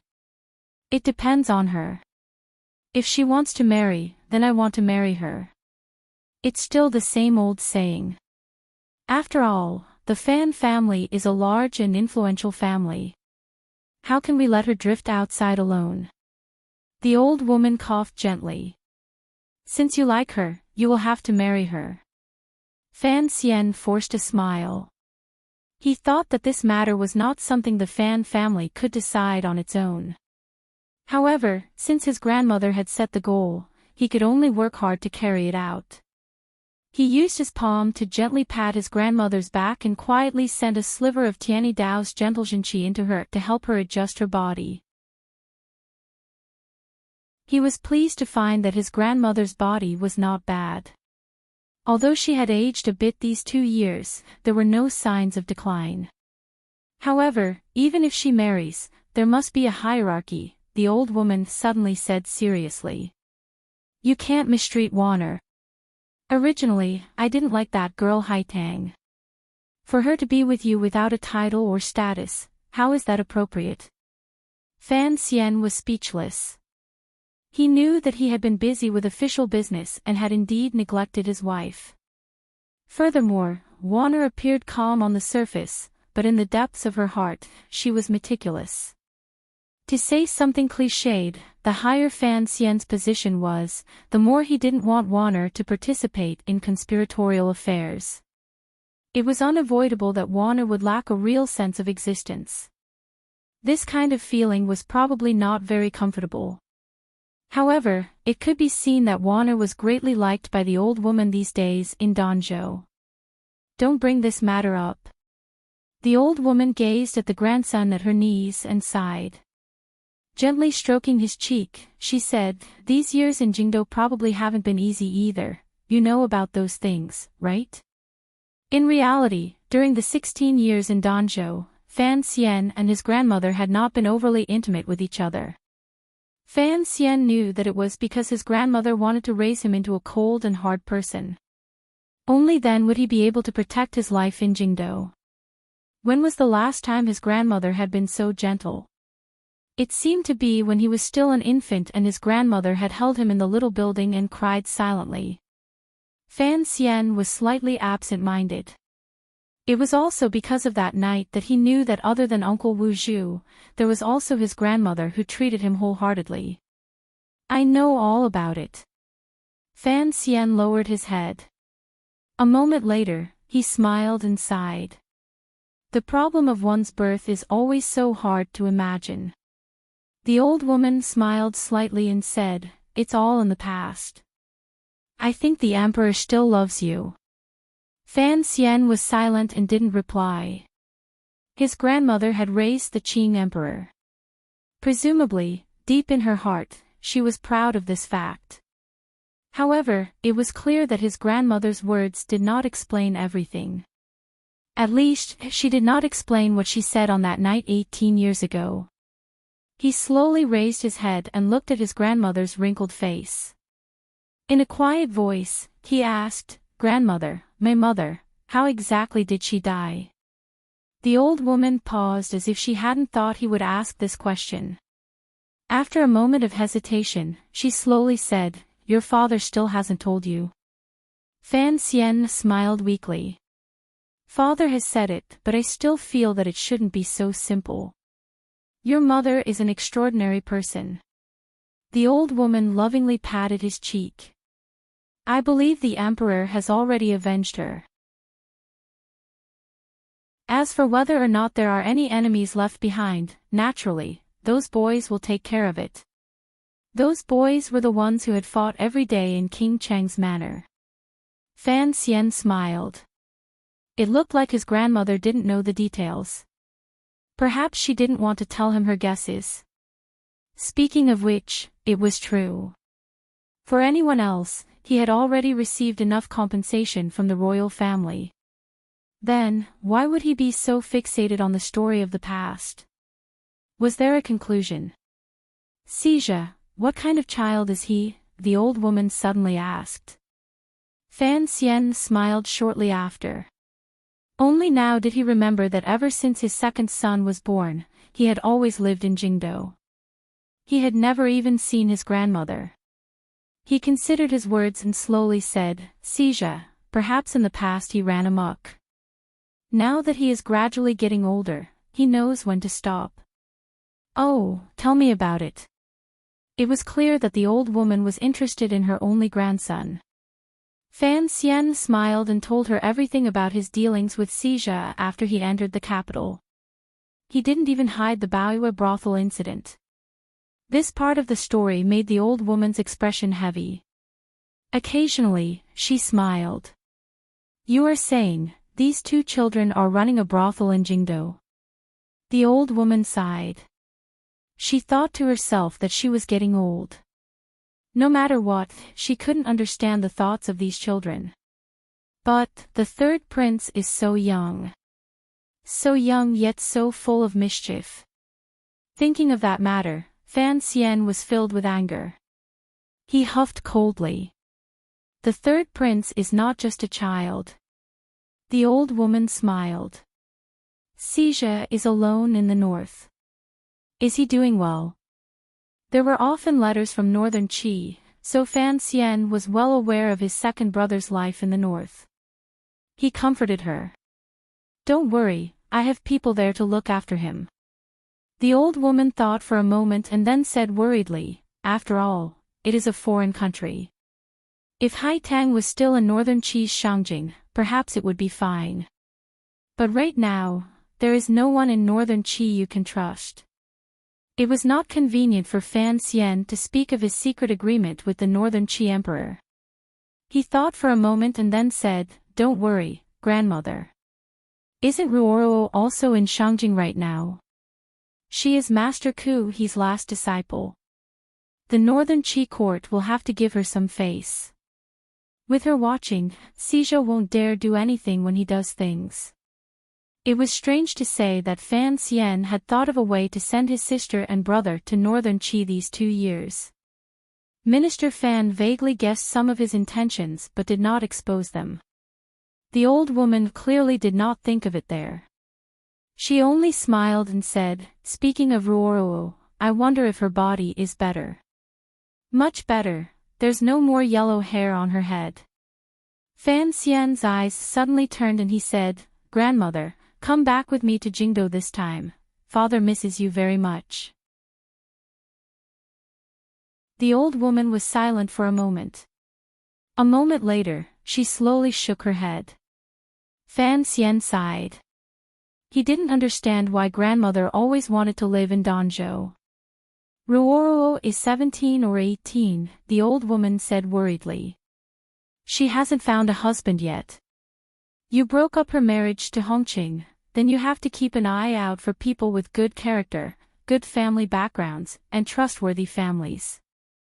Fan Xian patted his chest loudly and said, Grandmother, you gave this matter to me to handle. I will definitely handle it properly. Truthfully speaking, he did not think this way in his heart. He thought, Ruoro is so young, why is she in such a rush to marry? Seeing more and walking more was the right thing to do. As he thought this, he completely forgot that when he married Warner, the two of them were actually not much older than children. As a brother, you have done very well, the old woman looked at Fan Xian warmly and said with praise. The countess looked at Fan Xian warmly and said with praise, You have managed it well. The Fan family is blessed. If your brother and sister can become successful, it will all be because of you. Fan Xian's face reddened. He thought to himself, Ruoro was so smart that she did not need him to manage her. Xija's nature had been forcefully twisted by him. In the beginning, it had been for his own benefit. As for his ability, even the shopkeepers of Qingyu Hall had admitted that Xija was a genius in business. The conversation between grandmother and grandson, which was kept away from others, came to an end. The old woman hesitantly asked, "What about that person? Did he come back this time?" The old woman was asking about the blind shopkeeper who had been their neighbor for 16 years. Fan Xian paused for a moment and then understood. With a pained expression, he said, "I was going to ask grandmother if she had seen him come back recently." Madame Dowager's expression turned serious. "So he's not with you? Then don't go running around like you did this afternoon. Otherwise, if something happens, how can I explain it to His Majesty and your father?" Fan Xian mysteriously moved closer to his grandmother's ear and said, "Don't worry, grandmother. Your grandson is now an ace of aces." The old woman laughed involuntarily. She covered her mouth and said nothing, revealing some of the charm she had many years ago. As they spoke, someone came in from outside to report that the banquet had begun. The grandmother and grandson met each other's eyes with great understanding. Fan Xian held the old woman's arm and walked out. The person who had come to speak was the wife of the Ting family. She lowered her head and led the way in front. Fan Xian looked at her back and suddenly said, "Has Warner's medicine been down?" The wife of the Ting family tilted her body slightly and quietly replied, "The mistress has been taking her medicine on time and in proper amounts." "Where is De Bao? How come I don't see him today?" Fan Xian was puzzled. He had not seen De Bao come to welcome him. "My husband is also here. He didn't know you would arrive early, so he is fishing on the ocean with Master Lin," the wife of the Ting family said with a smile. Fan Xian was delighted and said, "Ting De is also here. Have him come see me in a moment." "Yes." The old woman that Fan Xian was supporting suddenly opened her mouth and said, "Warner has been taking medicine recently. I was curious as to what kind of pill it is. It smells pretty good." Fan Xian was startled. He wondered if he should explain this matter to his grandmother. After thinking for a while, he finally smiled warmly. Lowering his voice to a very low level, he told her about Warner's body and the matter of the child. The old woman fell silent. Her expression did not seem very good. After a long time, she gently coughed and said, "Sir is the most important. He is still young, so there is no rush." Fan Xian smiled calmly and said, "That is why I like you the most." After the banquet, Fan Xian spoke for a while with Ting De and asked about the current situation in Jingdou, as well as his father and Lady Lu's health. At the same time, he inquired about some Jingdou market news that the Overwatch Council could not easily access. Fan Xian felt a glimmer of tiredness.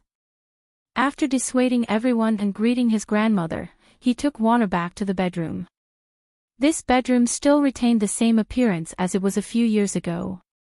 None of the furnishings had changed. Fan Xian lay on the bed and watched with slanted eyes as Warner sat by the table and played with the lantern.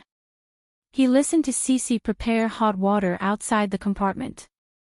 He suddenly opened his mouth and said, "Xiaobao, come here." Warner turned her head and giggled, but a glimmer of shyness flashed across her face. Glancing outside, she angrily said, "Don't you know to be quieter?" The so-called joy of the boudoir was not all in the matters between a man and a woman. Often, it was in the small details. The so-called Xiaobao was the secret signal between Fan Xian and Warner. Small details, small tricks. Warner was De Bao's sister, so naturally, it was Xiaobao. After washing up, Cece smiled and left the door. Just like in the past in Danzhou, she slept on the small bed in the compartment. After the red candles went out, Fan Xian and his wife lay side by side on the bed. Warner was like a little cat curled up in Fan Xian's arms. Her two hands tightly gripped the front of the man's unlined shirt.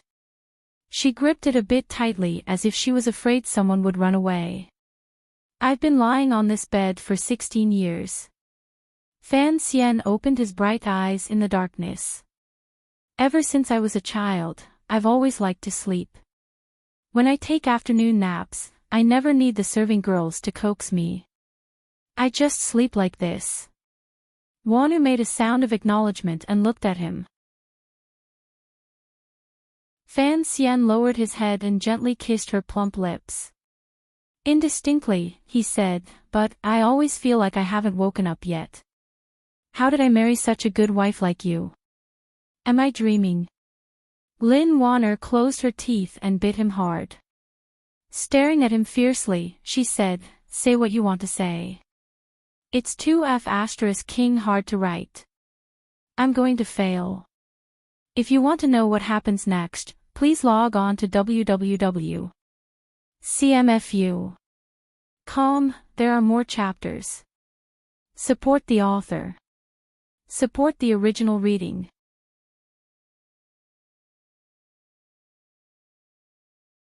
Chapter 435. Fan Xian felt the pain. With a pained expression, he stuck out the tip of his tongue and licked his broken lips. Suddenly, he found that there was an additional trace of sweetness. Only now did he know that the anger Wanner had been holding back these few days had all exploded in this bite. He chose his words carefully and said, it's not that I want to say anything else. I just feel that these days have been hard on you. Lin Wanner turned her body in his embrace and said indistinctly, hard on me. I don't have time to keep you company, Fan Xian said after thinking for a bit. Fan Xian thought for a bit and said, now that my sister and brother have both gone to Northern Qi and Yilinger is married, it is impossible for Rojia to play with you. Leaving Jingdo, going down to Jiangnan, and coming to Danzhou, presumably you don't even have someone by your side to talk to. Before he could finish speaking, Lin Wanner's large eyes gradually became misty. She sighed softly and said, if you don't have a heart, you know all this. If you do have a heart, how can you bear to treat me like this? Fan Xian's heart grew cold hearing this. He coughed and asked, how have I treated you? Is that all you want to say? Lin Wanner looked seriously into his eyes. Fan Xian thought for a bit and then nodded. Lin Wanner smiled coldly and said, you're starting to be shameless again. In the past, I told you in Jingdo that I wouldn't stop you if you wanted to do anything. In any case, the words of a woman do not have much power. I just hope you can be more honest and tell me before anything happens. Even if I am useless now, I am still the eldest daughter-in-law of the Fan family. Some things cannot be hidden from me. What are you talking about? Fan Xian was faintly angry. How can you be so self-pitying? The Wanner I like is a gentle and mischievous girl. He stopped halfway through his words. On the contrary, it was Wanner who smiled sweetly and said gently, why aren't you continuing to lecture me? Fan Xian coughed and said, regardless of whether you believe me or not, I wasn't planning on saying anything else today. Oh, is that so? Lin Wanner sighed and said, then, when are you going to tell me about Haitang? Fan Xian was silent for a moment and then said, it's not the same, it is not the same. After saying this, he hugged Wanner tightly, who had flipped over in a fit of pique. One hand gently tickled her soft waist. He blew into her ear and said, we've been apart for more than 10 days. What's the point of talking about that? If it had been Haitang or Ruoruo, who had been influenced by Fan Xian's modern feminism, they would have kicked him off the bed. Although Wanner had grown up in the royal palace and had a head full of meticulousness and depth, when it came to matters between men and women, she had received the most traditional education. She said in a muffled voice, that girl's identity is different. It is already troublesome, but you still act on your own. In the future, who knows what trouble you will stir up. Fan Xian listened to these words that seemed to admit it, but his heart did not relax. On the contrary, a faint apologetic feeling welled up. People, especially men, would be lying if they said that they did not love someone. But it would be a lie if they said that they would love someone for the rest of their life. Admiring jade on the eastern mountain, watching the sunset on the western mountain, doing different things in different places. No one could deceive themselves or brainwash the world. But you stay at home every day, and there is no one to play mahjong with you. It is quite boring. Fan Xian did not want to continue on this topic because he suddenly realized that Haitang's position was still that of a friend. That girl might not be willing to marry into the Fan family. Why should he worry about this ahead of time? Why should he make his wife worry and sour with him? The concubines in the palace don't just pass their days like this. Fan Xian's words touched the true weakness in the depths of Lin Wanner's heart. She couldn't help but sigh. She had grown up in the palace. Her mother was the illustrious eldest princess, and her father was Prime Minister Lin. Unfortunately, she had been locked up in the palace and had only seen her parents a few times. It was as if she had been collectively raised by the concubines in the palace. She was smart by nature and had grown up in such an environment. Even if she wasn't exceptionally smart, she at least had a clear understanding of the intrigues and trifles in the field of power. She believed that her ability should have played a greater role. It was only because of her relationship with the eldest princess that Lin Wanner was somewhat averse to scheming and was content with peace. It was also because of the hostile relationship between her husband and mother that Wanner could not have found a suitable place to shine. This was something that she and Fan Xian had discussed a long time ago. If a person could not find a place in their surroundings, they would eventually feel a sense of loss. If she was just an ordinary woman, then she could manage the household, be filial to her parents-in-law, serve her husband, and raise a daughter. But Lin Wanner's birth determined that if she continued to be ordinary, she would always feel some regret in her heart. Especially since there were already many people who were beginning to shine at Fan Xian's side. At some point, Lin Wanner was already prepared to accept her fate. She was prepared to hold on to the beautiful memories of having a son over the wall and work hard to give birth to a child for Fan Xian. She wanted to tie her husband's heart to her side. That was why she had taken such a risk and stopped the medicine Fei Jia had prescribed. Fan Xian was a delicate and sensitive person. Of course, he knew the deeper meaning behind his wife's actions. He also knew what the faint worry between his wife's brows these past few months was. However, he still hadn't found a good solution. Fan Xija's life dream was in business, so Fan Xian could kick him to the north to smuggle.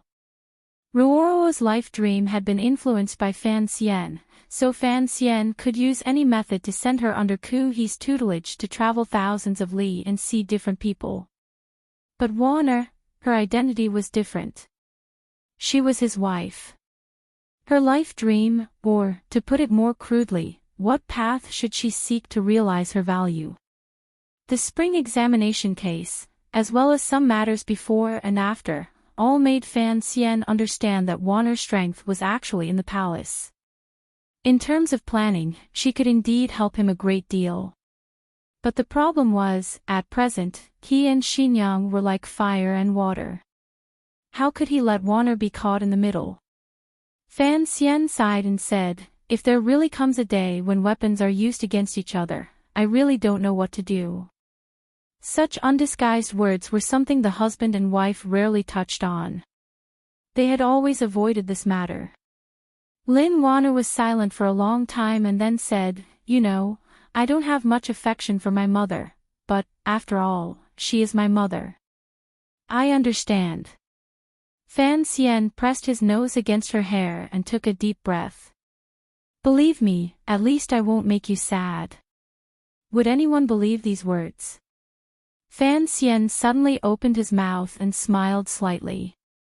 "Wanner, it is indeed boring to stay at home all the time. I have some things I want you to help me do, but it might be difficult and exhausting." Lin Wanner opened her eyes wide with curiosity. Turning around, she was face to face with him. "What is it?" With a soft fragrance in his arms, Fan Xian hugged his wife and couldn't resist rubbing the fullness a few times. Smiling, he said, "You also know that I am a rich person." "Of course." Lin Warner couldn't resist smiling. She turned her hand back and slapped the thief's hand. Fan Xian said seriously, "When I went to Jiangnan for the first time last year, I found that although Jiangnan is rich and populous, there are still many commoners who do not have clothes to cover their bodies and food to fill their stomachs. You see, even Jiangnan is like this, much less Jiangbei. There are also the commoners in the middle reaches of the Yangtze who have suffered from floods. They don't know how to survive." Lin Warner asked curiously, "Didn't you say that the silver you found in the palace treasury has already been transferred to the river transport governor's yamen?" "That is only a portion," Fan Xian said after thinking for a bit. Fan Xian thought for a moment and then said, "You know the affairs of the court better than I do. Not many of those officials can be trusted. If I send the silver to the court, even with the Overwatch Council and Yang Wanli keeping an eye on it, what should flow away will still flow away. Not to mention anything else, at least the Fan family, the Liu family, and even the palace will eat from this silver. So I think, there are some things we can do ourselves." "What things?" "Jiangnan is truly rich. Those rich merchants can take out millions of liang of silver." Fan Xian smiled coldly. Fan Xian smiled coldly and said, "But, there are still so many poor people. This is a problem of inequality." He continued to sigh and said, "I don't have any ability to change this phenomenon. I can only find some mediocre methods to improve it." "You mean?" Lin Warner guessed her husband's thoughts and said hesitantly, "You are prepared to rob the rich to give to the poor." Fan Xian laughed loudly. He had not thought that his highborn wife would use the common bandit language from storybooks. He couldn't resist scratching her pretty nose. Warner stuck out her little tongue and giggled. "But, does this really count as robbing the rich to give to the poor?" Fan Xian thought for a bit and then said seriously, "My thoughts are like this. In any case, we've taken so much silver from the palace treasury and officials, so we have to find a way to use it. Our family can't use it all. As I said earlier, we don't want to go through the path of the court. So, how can we use this silver on the commoners?" Lin Warner made a sound of acknowledgement and said, "In the past, it was common to open a porridge shop and cultivate good deeds. I remember when I was little, there was a disaster in the north. The commoners fleeing from the famine all surged into Jingdo. A few officials in court asked the emperor to send out troops to suppress it and drive these refugees to the nearby provinces. However, Uncle Emperor did not agree to this suggestion. On the contrary, he removed those officials.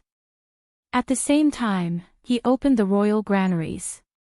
That year, when we were giving out porridge, the Empress Dowager even brought a few of us from the palace to hold the spoons." Fan Xian nodded. He had heard this story. The emperor was not stupid and knew how to handle it. He said, "Just giving out porridge at the last minute is not enough. Cultivating good deeds is also difficult to spread, so I decided to put the silver I earned into a specialized organization and then do good deeds for many years." He lay in the thin blanket and waved his hand. "When the poor students have no money, they go to the schools we run to study. When there's no rice to eat, we buy rice and distribute it. When there's no seedlings in spring, we give them.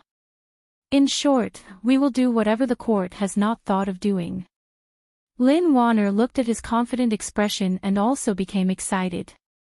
She immediately forced a smile and said, "Idiot, do you know how much silver this will cost? Isn't the silver earned to be spent?" Fan Xian smiled and said, "In any case, what I earn is the silver of the court and the merchants, and the court and the merchants take the silver from the hands of the common people. What is taken from the people, used for the people. This is the logic." Lin Warner listened to the words, taking from the people and using it for the people, and couldn't help her eyes lighting up. These words are new, but they make sense. Fan Xian lowered his head and looked at his wife's worshipful expression. For some reason, he thought of last year in the Northern Qi royal palace in Shangjing when the Northern Qi emperor and Haitang Duo heard him shout, "First worry about the worries of the world, then rejoice in the joy of the world." He couldn't help blushing with shame. Unexpectedly, Lin Wanner immediately shook her head seriously. "It still won't work. Putting aside the fact that this is a bottomless pit, no matter how much you throw in, you might not be able to fill it. You have to think thrice about the influence of this matter. For the matters of the court to be snatched by you is a taboo." Fan Xian thought for a bit and then suggested, "Can't I use my name?" Lin Wanner glared at him like she was looking at an idiot. "If I don't use my name, how can such a large scene be set up? It's not like you only want to save the people of a county or a province. If they don't know it's a good deed you're in charge of, won't those local officials rush to take a bite out of this fat piece of meat? So, you have to use your name." Fan Xian thought it made sense. However, he had to use his name and couldn't make the court angry. It was truly difficult. Lin Wanner suddenly opened her mouth and said, "What do you think about using the name of the palace to do this? Using the Empress Dowager's name. In any case, we don't need the nobles in the palace to fork out money. We'll fork out the money and let them bear this name. The court will have light, and they will also have face. Presumably, the emperor will also be happy." Fan Xian paused and looked at Lin Wanner without saying anything for a long time. He thought to himself that this was indeed the case. With the nobles in the palace stepping out, it would certainly be much easier to carry out. Then, wasn't this the so-called general benevolent organization he often saw in his previous life? However, the Qin kingdom was just starting out. Presumably, it would be much cruder. However, since there was a beginning, it would improve the lives of the common people. Lin Wanner's interest was piqued and she continued to suggest ideas. "But, no matter how rich you are, you won't be able to afford such torment. I think it's better to help the needy and not the poor.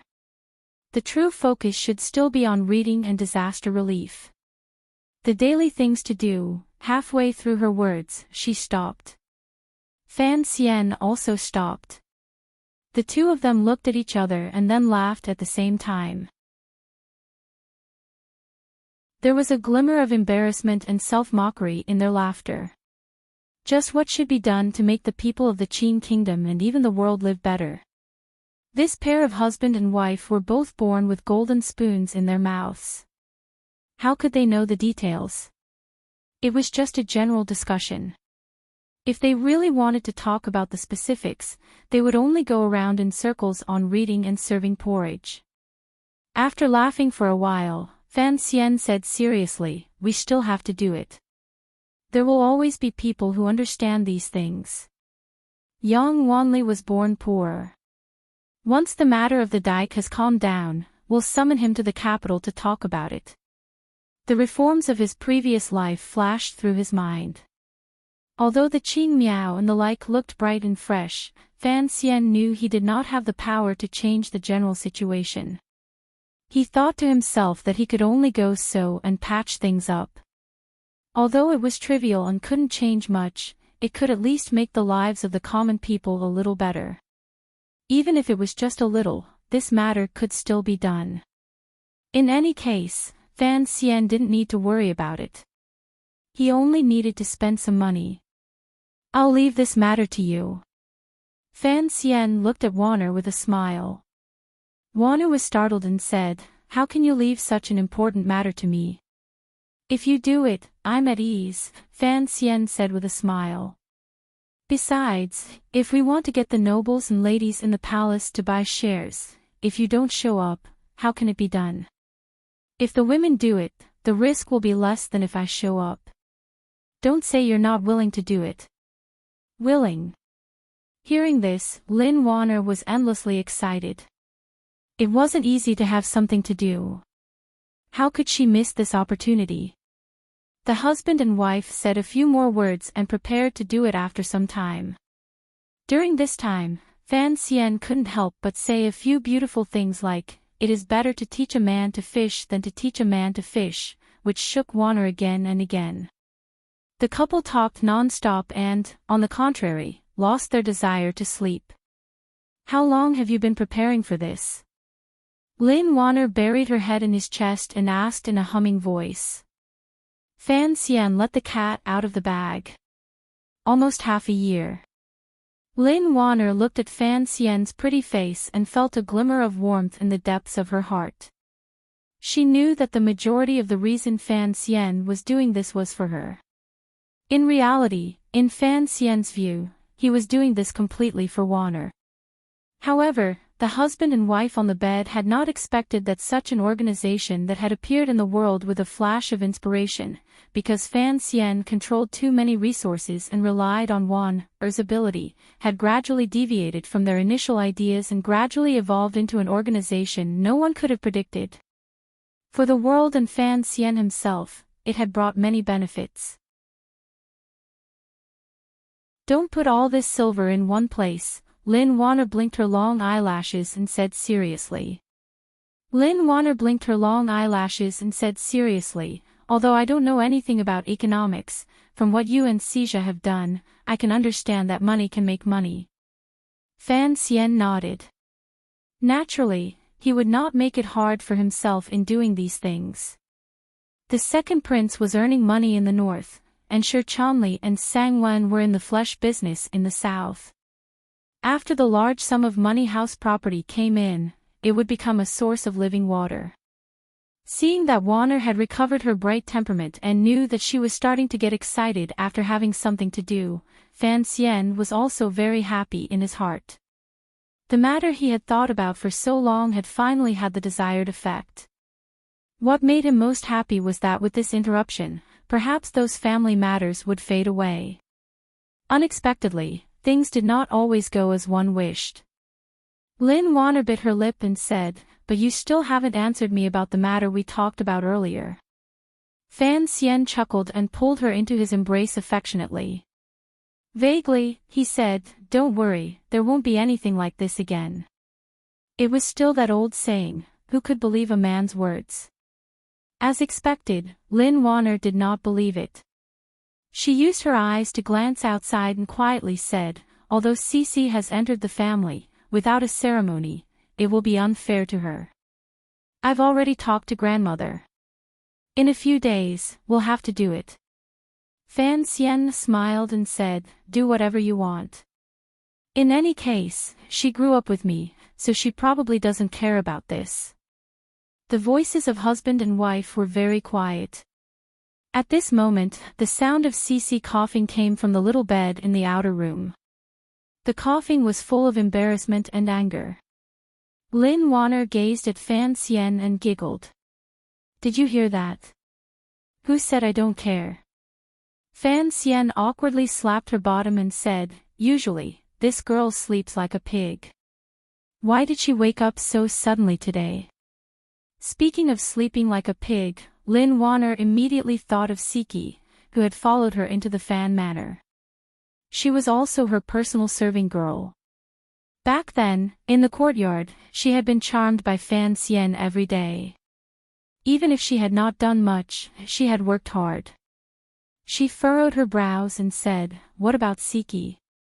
Looking at Warner's expression, Fan Xian knew that this mistress of the household very much wanted her servant girl to also enter the family. However, Fan Xian was truly afraid of these things. Begging for mercy, he said, "Forget it. It's not like I have sex 7 times in one night." Warner glanced at him faintly and angrily. After a torment, the husband and wife were finally tired. Fan Xian hugged his wife in satisfaction and said by her ear, "Tomorrow, I'll take you somewhere." Lin Warner said in a daze, "Danzhou is not big. I've already seen it all, where else do we need to go?" Putting aside Fan Xian and his wife's one-day trip to Danzhou, after returning to Danzhou, they would be busy for a while. Fan Xian had enough to deal with just receiving old acquaintances. How could he find time to play? Additionally, one day, the grandmother finally presided over the matter. Cece, who had had an accident with Fan Xian on the boat, was finally taken into the room without incident. However, Cece was used to serving Fan Xian, so she could not immediately accept this change in role. She appeared confused and at a loss as to what to do. Regarding this, everyone had long been mentally prepared. Cece had grown up with Fan Xian and their relationship was very good. Many of the servants in the manor still remembered that year, when Fan Xian had stood up for Cece at the age of 12, he had beaten the housekeeper from Jingdo black and blue. After the housekeeper was humiliated, he left. However, no news of him was heard afterward. No one knew where he had gone. Furthermore, after Fan Xian went to Jingdo, Danzhou received the news of his marriage. The great ancestor sent Cece to Jingdo. Who didn't know the hidden meaning behind this? Everyone in the Jingdo and Danzhou manors knew that one day, Cece would enter the room. However, after it finally happened, other than congratulating Cece, the serving girls in the count's manor still couldn't help feeling envious and jealous. The old woman gave Cece a large red envelope and spoke warmly for a while. Cece cried loudly and her eyes were red. Even Warner was wiping away her tears at the side. The next morning, the back door of the Fan Manor was pulled open with a squeak. Fan Xian held Cece's hand and walked out the door sneakily. He turned his head to glance at the girl whose eyes were as red and swollen as peaches. Amused, he said, "Did I bully you or what?" Cece choked and glared at him. In any case, in this manner, she was the only one who dared to be impolite to Fan Xian. She looked at the rising fog in Danzhou and the quiet roads.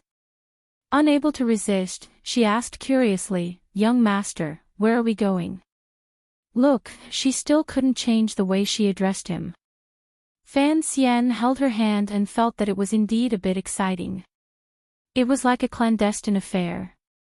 However, they had clearly just openly entered the room yesterday.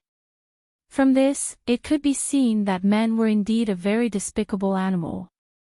A warm smile flashed across his face. "We're going to buy tofu to eat. I recommend the new book, The Last Immortal. Book number 182558. It is very well written. Everyone can go take a look and add it to your collection. Thank you, everyone, for the honor. To be continued. If you want to know what happens next, please go to www.cmfu.com. There are more chapters. Support the author and support the original reading.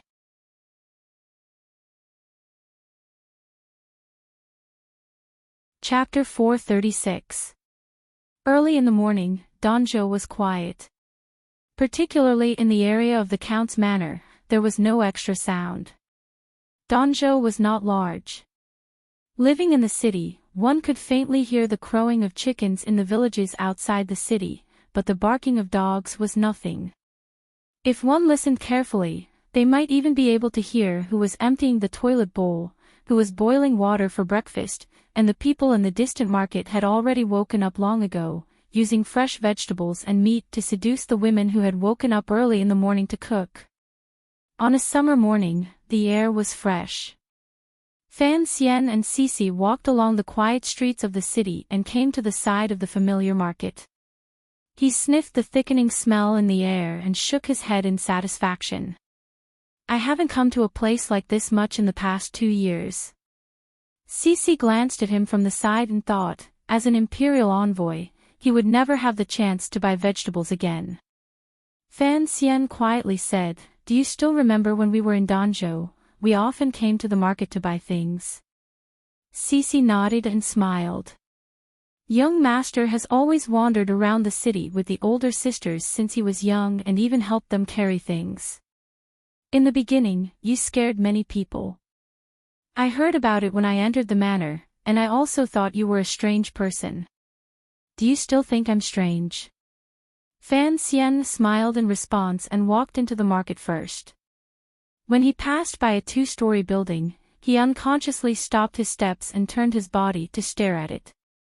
Cici felt it was strange and asked, "What is it?" Fan Xian pointed at the building and said curiously, "Isn't that old Ha's house? Didn't they say the building was burned down? Who lives there now?" Hearing this, Cici also remembered. She tilted her head and thought for a while. Apologetically, she said, "I've never heard them mention it." Fan Xian gazed at the newly built two-story building in a daze. Old Ha, the vegetable delivery man, and the assassin from the Overwatch Council's Dongshan Road had both died here. After the matter, grandmother had people burn this building down to destroy the bodies and all evidence. The people of Danzhou had no idea the truth of this matter and thought it was just a normal fire. His expression calmed. That was 12 years after he came to this world. It was here that he had killed for the first time. The market was in a hubbub. The fisherman on the sea was pushing a cart, silently comparing the price of the first fish of the day with the fishmongers in the field. Meanwhile, the fresh silver fish in the basket on the cart kept bouncing, making popping sounds. From time to time, carts would be pushed in, and the hawkers would yell loudly to make way for them. The vegetable leaves in the second row were stained with dew, delicious and tempting. On the chicken stall in the compartment, the chickens were cackling along with the stench. In the west corner, a big white pig was letting out its last cry under the butcher's knife. There were already many Danzhou commoners who had come to buy vegetables and food. They had to hurry early to buy the freshest vegetables. The customs of the people of Danzhou were simple. Additionally, the Qing emperor had been especially kind to the people, giving them generosity year after year. Thus, the people lived well. At least, they could afford to eat meat every day. Seeing this, Fan Xian couldn't help but feel moved. The kingdom of Qing was not bad. After walking a few steps, he came to the quietest corner of the market. Looking at the figure in the distance at the tofu stall, Fan Xian stopped walking. Narrowing his eyes, he looked at the familiar curve of a waist, the young woman's rosy face, and her slightly well-rounded body. He smiled warmly and thought to himself, "I've been carried by her since I was a child, but I still can't get tired of looking at her." Cici looked at the woman and smiled happily. She prepared to run in that direction. Unexpectedly, Fan Xian grabbed her hand. She glanced back with confusion. Fan Xian smiled and said, "Why must we meet? It's fine to look from afar." Looking at Donger's expression, her days should be good. Let's not disturb her. Cici didn't understand. Since she had sneaked out, was she really not going to meet him? Was she just going to stupidly look from afar? The manor gives her a monthly stipend. This is what I want. Fan Xian seemed to be comforting himself. With this money, she should have no problems living. The young woman selling tofu was called Donger. Back in the day, she had been a serving girl in the Count's manor in Danzhou. This woman had begun to carry Fan Xian when she was 10 and had carried him until he was 10. Their relationship was not ordinary. However, by the time Fan Xian was 10, the girl was getting older. Additionally, Fan Xian knew that his future life would be very dangerous. Thus, he found an excuse to chase her out of the manor. He only continued to help her in secret. He liked Donger, so he wanted to arrange a normal and happy life for Donger. However, it seemed that a normal and happy life did not come so easily. Fan Xian and Cici watched for a while. Suddenly, they saw 4 or 5 large men surrounding Donger's tofu stall. They were excitedly talking about something. Fan Xian's eyes narrowed, and a glimmer of coldness flashed across his delicate face. Although the men were agitated, they did not seem to be overbearing, nor did they do anything too excessive, so for the time being, he did not go berserk. He indicated for Cece to follow him closer to the tofu stall. Hearing their conversation clearly, he also saw the wrinkles at the corners of Donger's eyes. Involuntarily, his heart darkened. Donger, it's not that we're forcing you. It's just that this debt has already dragged on for a year. It should be paid, right? The leading man furrowed his brows and said, "Go ask around. The money we've given you is already the most generous kind. There's no longer such a low interest rate." Donger rubbed her hands helplessly. Her hands had been soaked in tofu water for a long time. They were a little red and rough. She lowered her head and said awkwardly, "Just a few more days, just a few more days. You know that my husband's health hasn't been good this year. His illness has cost a lot of money." The large man glanced at her and suddenly said, "I say, Donger, how can you be so unreasonable?" Donger raised her head in confusion. The burly man chuckled and said, "Let's not talk about anything else. This city deputy Guan has always collected the least money from you. Our boss also didn't ask you for a high interest rate. Everyone in the market respects you. Why is that? Isn't it because you came from the Count's manor? Although on the surface you were chased out of the manor, which of us old people in Danjo doesn't know? The young master of the Fan family loves you the most. When you were little, he always hung out at your tofu stall to play." He cleared his throat and said, "We all give young Master Fan face, and no one dares to bully you, but..." He suddenly said angrily, "This silver isn't much. You can just go to the Count's manor and say a few words to the old madam. Won't she help you?" Donger pressed her lips together tightly and refused to say another word. The large man finally couldn't resist and said, "Even if you don't dare to go and tell the old madam, everyone now knows about the major matter in the Danjo government. The young master of the Fan family has already returned to his hometown. He is now an imperial envoy. If he casually takes care of you, your entire family will soar. Why would he care about this silver?" Dong-er suddenly raised her head and said with a resolute expression, "Don't disturb the mansion about my matters. I will naturally repay you the money I owe you slowly. Big brother Hu, thank you for taking care of me these past 2 years. Dong-er is very grateful." However, these words clearly had no effect. Although the large man didn't dare to threaten Dong-er, he still needed to rely on this to earn money. He angrily said, "Since you say you don't have any friendship with the manor, then we won't be polite. Give me the silver you deserve today." Hearing this, Fan Xian finally understood the reason of the matter and couldn't help but smile bitterly. Donger's mother was probably not in good health, but the money he had the manor send over every month should be enough. Looking at Donger's expression, she probably hadn't been willing to use the silver he had sent over these 2 years and was only willing to rely on this tofu stall to barely make ends meet. There was no need to continue listening. Fan Xian also didn't have the hobby of waiting for the situation to intensify before coming out to be a boss, even though it was clear that he was currently the most powerful boss in Danjo. He nodded his head at Cece. Cece immediately understood. She took a few quick steps and arrived in front of the tofu stall. Looking at the large men, she calmly asked, "How much do you need?" The large men were clearly startled by the sudden appearance of this girl. Although Cece didn't deliberately dress up when she went out today, she lived in a wealthy family every day. The clothes and decorations on her body were all luxurious. The large men had sharp eyes and knew that this girl's background was not ordinary. They coughed lightly and respectfully said, "It's only 10 liang of silver." As they spoke, the eyes of these burly men floated around the tofu shop. When Donger saw Cece standing in front of her tofu stall, she was already stunned. A moment later, a helpless smile appeared on her flushed face. The leader of the group suddenly glanced at the young master standing behind the tofu shop.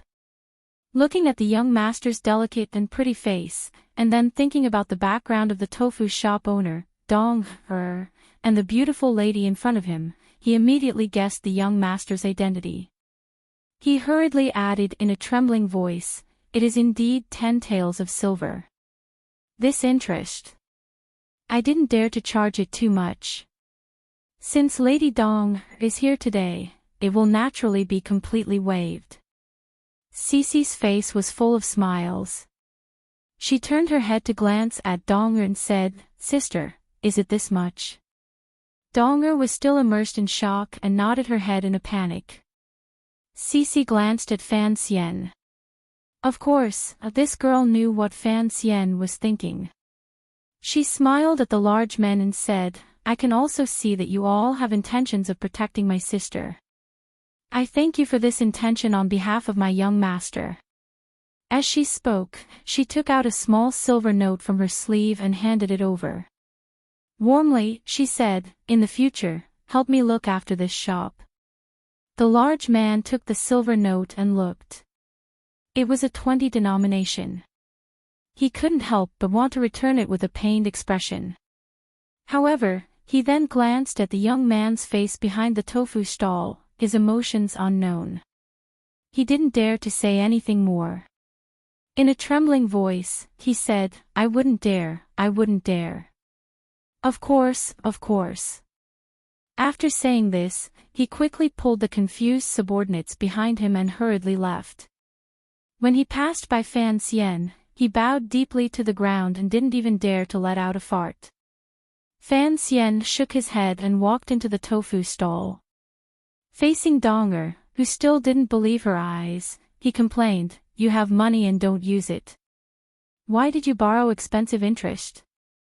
Dong-er forced a smile and glanced at him. In a quiet voice, she said, "Young master, why have you come?" Fan Xian angrily said, "It was the same a few years ago, and it's still the same now. You are my servant girl. Can't I come to see you?" To the side, Cece covered her mouth and laughed. I wonder who it was just standing there and not coming over. Having said this, she walked to Dong-er's side and affectionately held her hand. Dong-er was a little flustered as she rubbed her hands on the cloth in front of her. She smiled warmly. Fan Xian fixed his gaze on Dong-er's face and looked more closely at the wrinkles at the corners of her eyes. Time was merciless. It had not left too deep a mark on the young woman's face. However, the daily chores and small business always made her appear tired. Particularly when he was standing next to Cece, and compared to Cece, a servant girl who lived like a prince, he appeared even more uncomfortable. Fan Xian sighed. Suddenly, he didn't know what to say. With a serious expression, he asked, "Where is the little girl?" "She's at home with her father. Her father is not well." Dong-er glanced at Fan Xian's expression and smiled warmly. She had raised Fan Xian and knew what he was thinking. She could also guess why he was unhappy. In a quiet voice, she said, "I don't dare to use the money young master sent carelessly. In any case, it can be used to." Without waiting for her to finish, Fan Xian waved his hand angrily and said, "Take me to your house to sit and talk." Dong-er glanced at her tofu stall and was so embarrassed she didn't know what to say. Fan Xian angrily said, "Why do you care about such a broken stall? Back then, I messed it up. What ordinary life. If you had always been with me, you wouldn't have to suffer such filthy air." Seeing his anger, Dong-er didn't say anything more. Cece went forward to hold her hand and walked out of the market. Fan Xian walked out of the tofu stall behind the two of them. He glared coldly at the gazes that were focused on him from all around the market. After thinking for a bit, he picked up the 2 pieces of tofu that he had finished making in his hands. Only then did he leisurely stroll out. After he left, the entire market exploded into noise like a frying pan. At this time, all of the peddlers recognized who he was and couldn't help but sink into shock and excitement. The imperial envoy had come to the market. What wonderful gossip it was, particularly when there was the servant girl of the past, the tofu beauty of the present, and other such guesswork. Did you see that? I told you, young Master Fan is someone who cherishes old friendships. Since he has returned to Danzhou, naturally, he will come to see Sister Donger. Someone clicked their tongue and sighed. Imperial envoy, how high of an official must he be to still be so nostalgic? Someone gossiped and someone scolded back, don't you see that Sister Cece is also here? If you dare to spout nonsense again, be careful that someone from the manor will send you to the west to fight the Hu people. Regardless of how the discussion in the market fermented, the might of the Fan Manor was here. Fan Xian's reputation was here. Some rumors without a head or tail naturally died without any cause. However, Fan Xian's sudden arrival and the sudden closure of the tofu shop injected a glimmer of the liveliness of the already lively market in the morning. No one thought that there would be no tofu to eat in Danzhou today. Donger's home was in a small courtyard in a remote part of Danzhou. It was quietly hidden in the depths of a small alley. Although such an independent courtyard was common in Danzhou, it was still worth a lot of money. It had been bought by Fan Xian on the day of Donger's marriage using the money from selling the internal court newspaper Pan Ling's calligraphy. At the time, Fan Xian had put in a lot of effort. Donger did not dare disobey the wishes of the 11-year-old young master and had lived there until today. However, the decorations in the courtyard were somewhat old. Fan Xian walked into the courtyard and looked around. He found that it was relatively clean and tidy. Nodding his head with satisfaction, he placed the 2 squares of tofu in his hands on the stone grinder. Putting his hands behind his back, he entered the main hall. Donger was busy pouring tea and taking out snacks.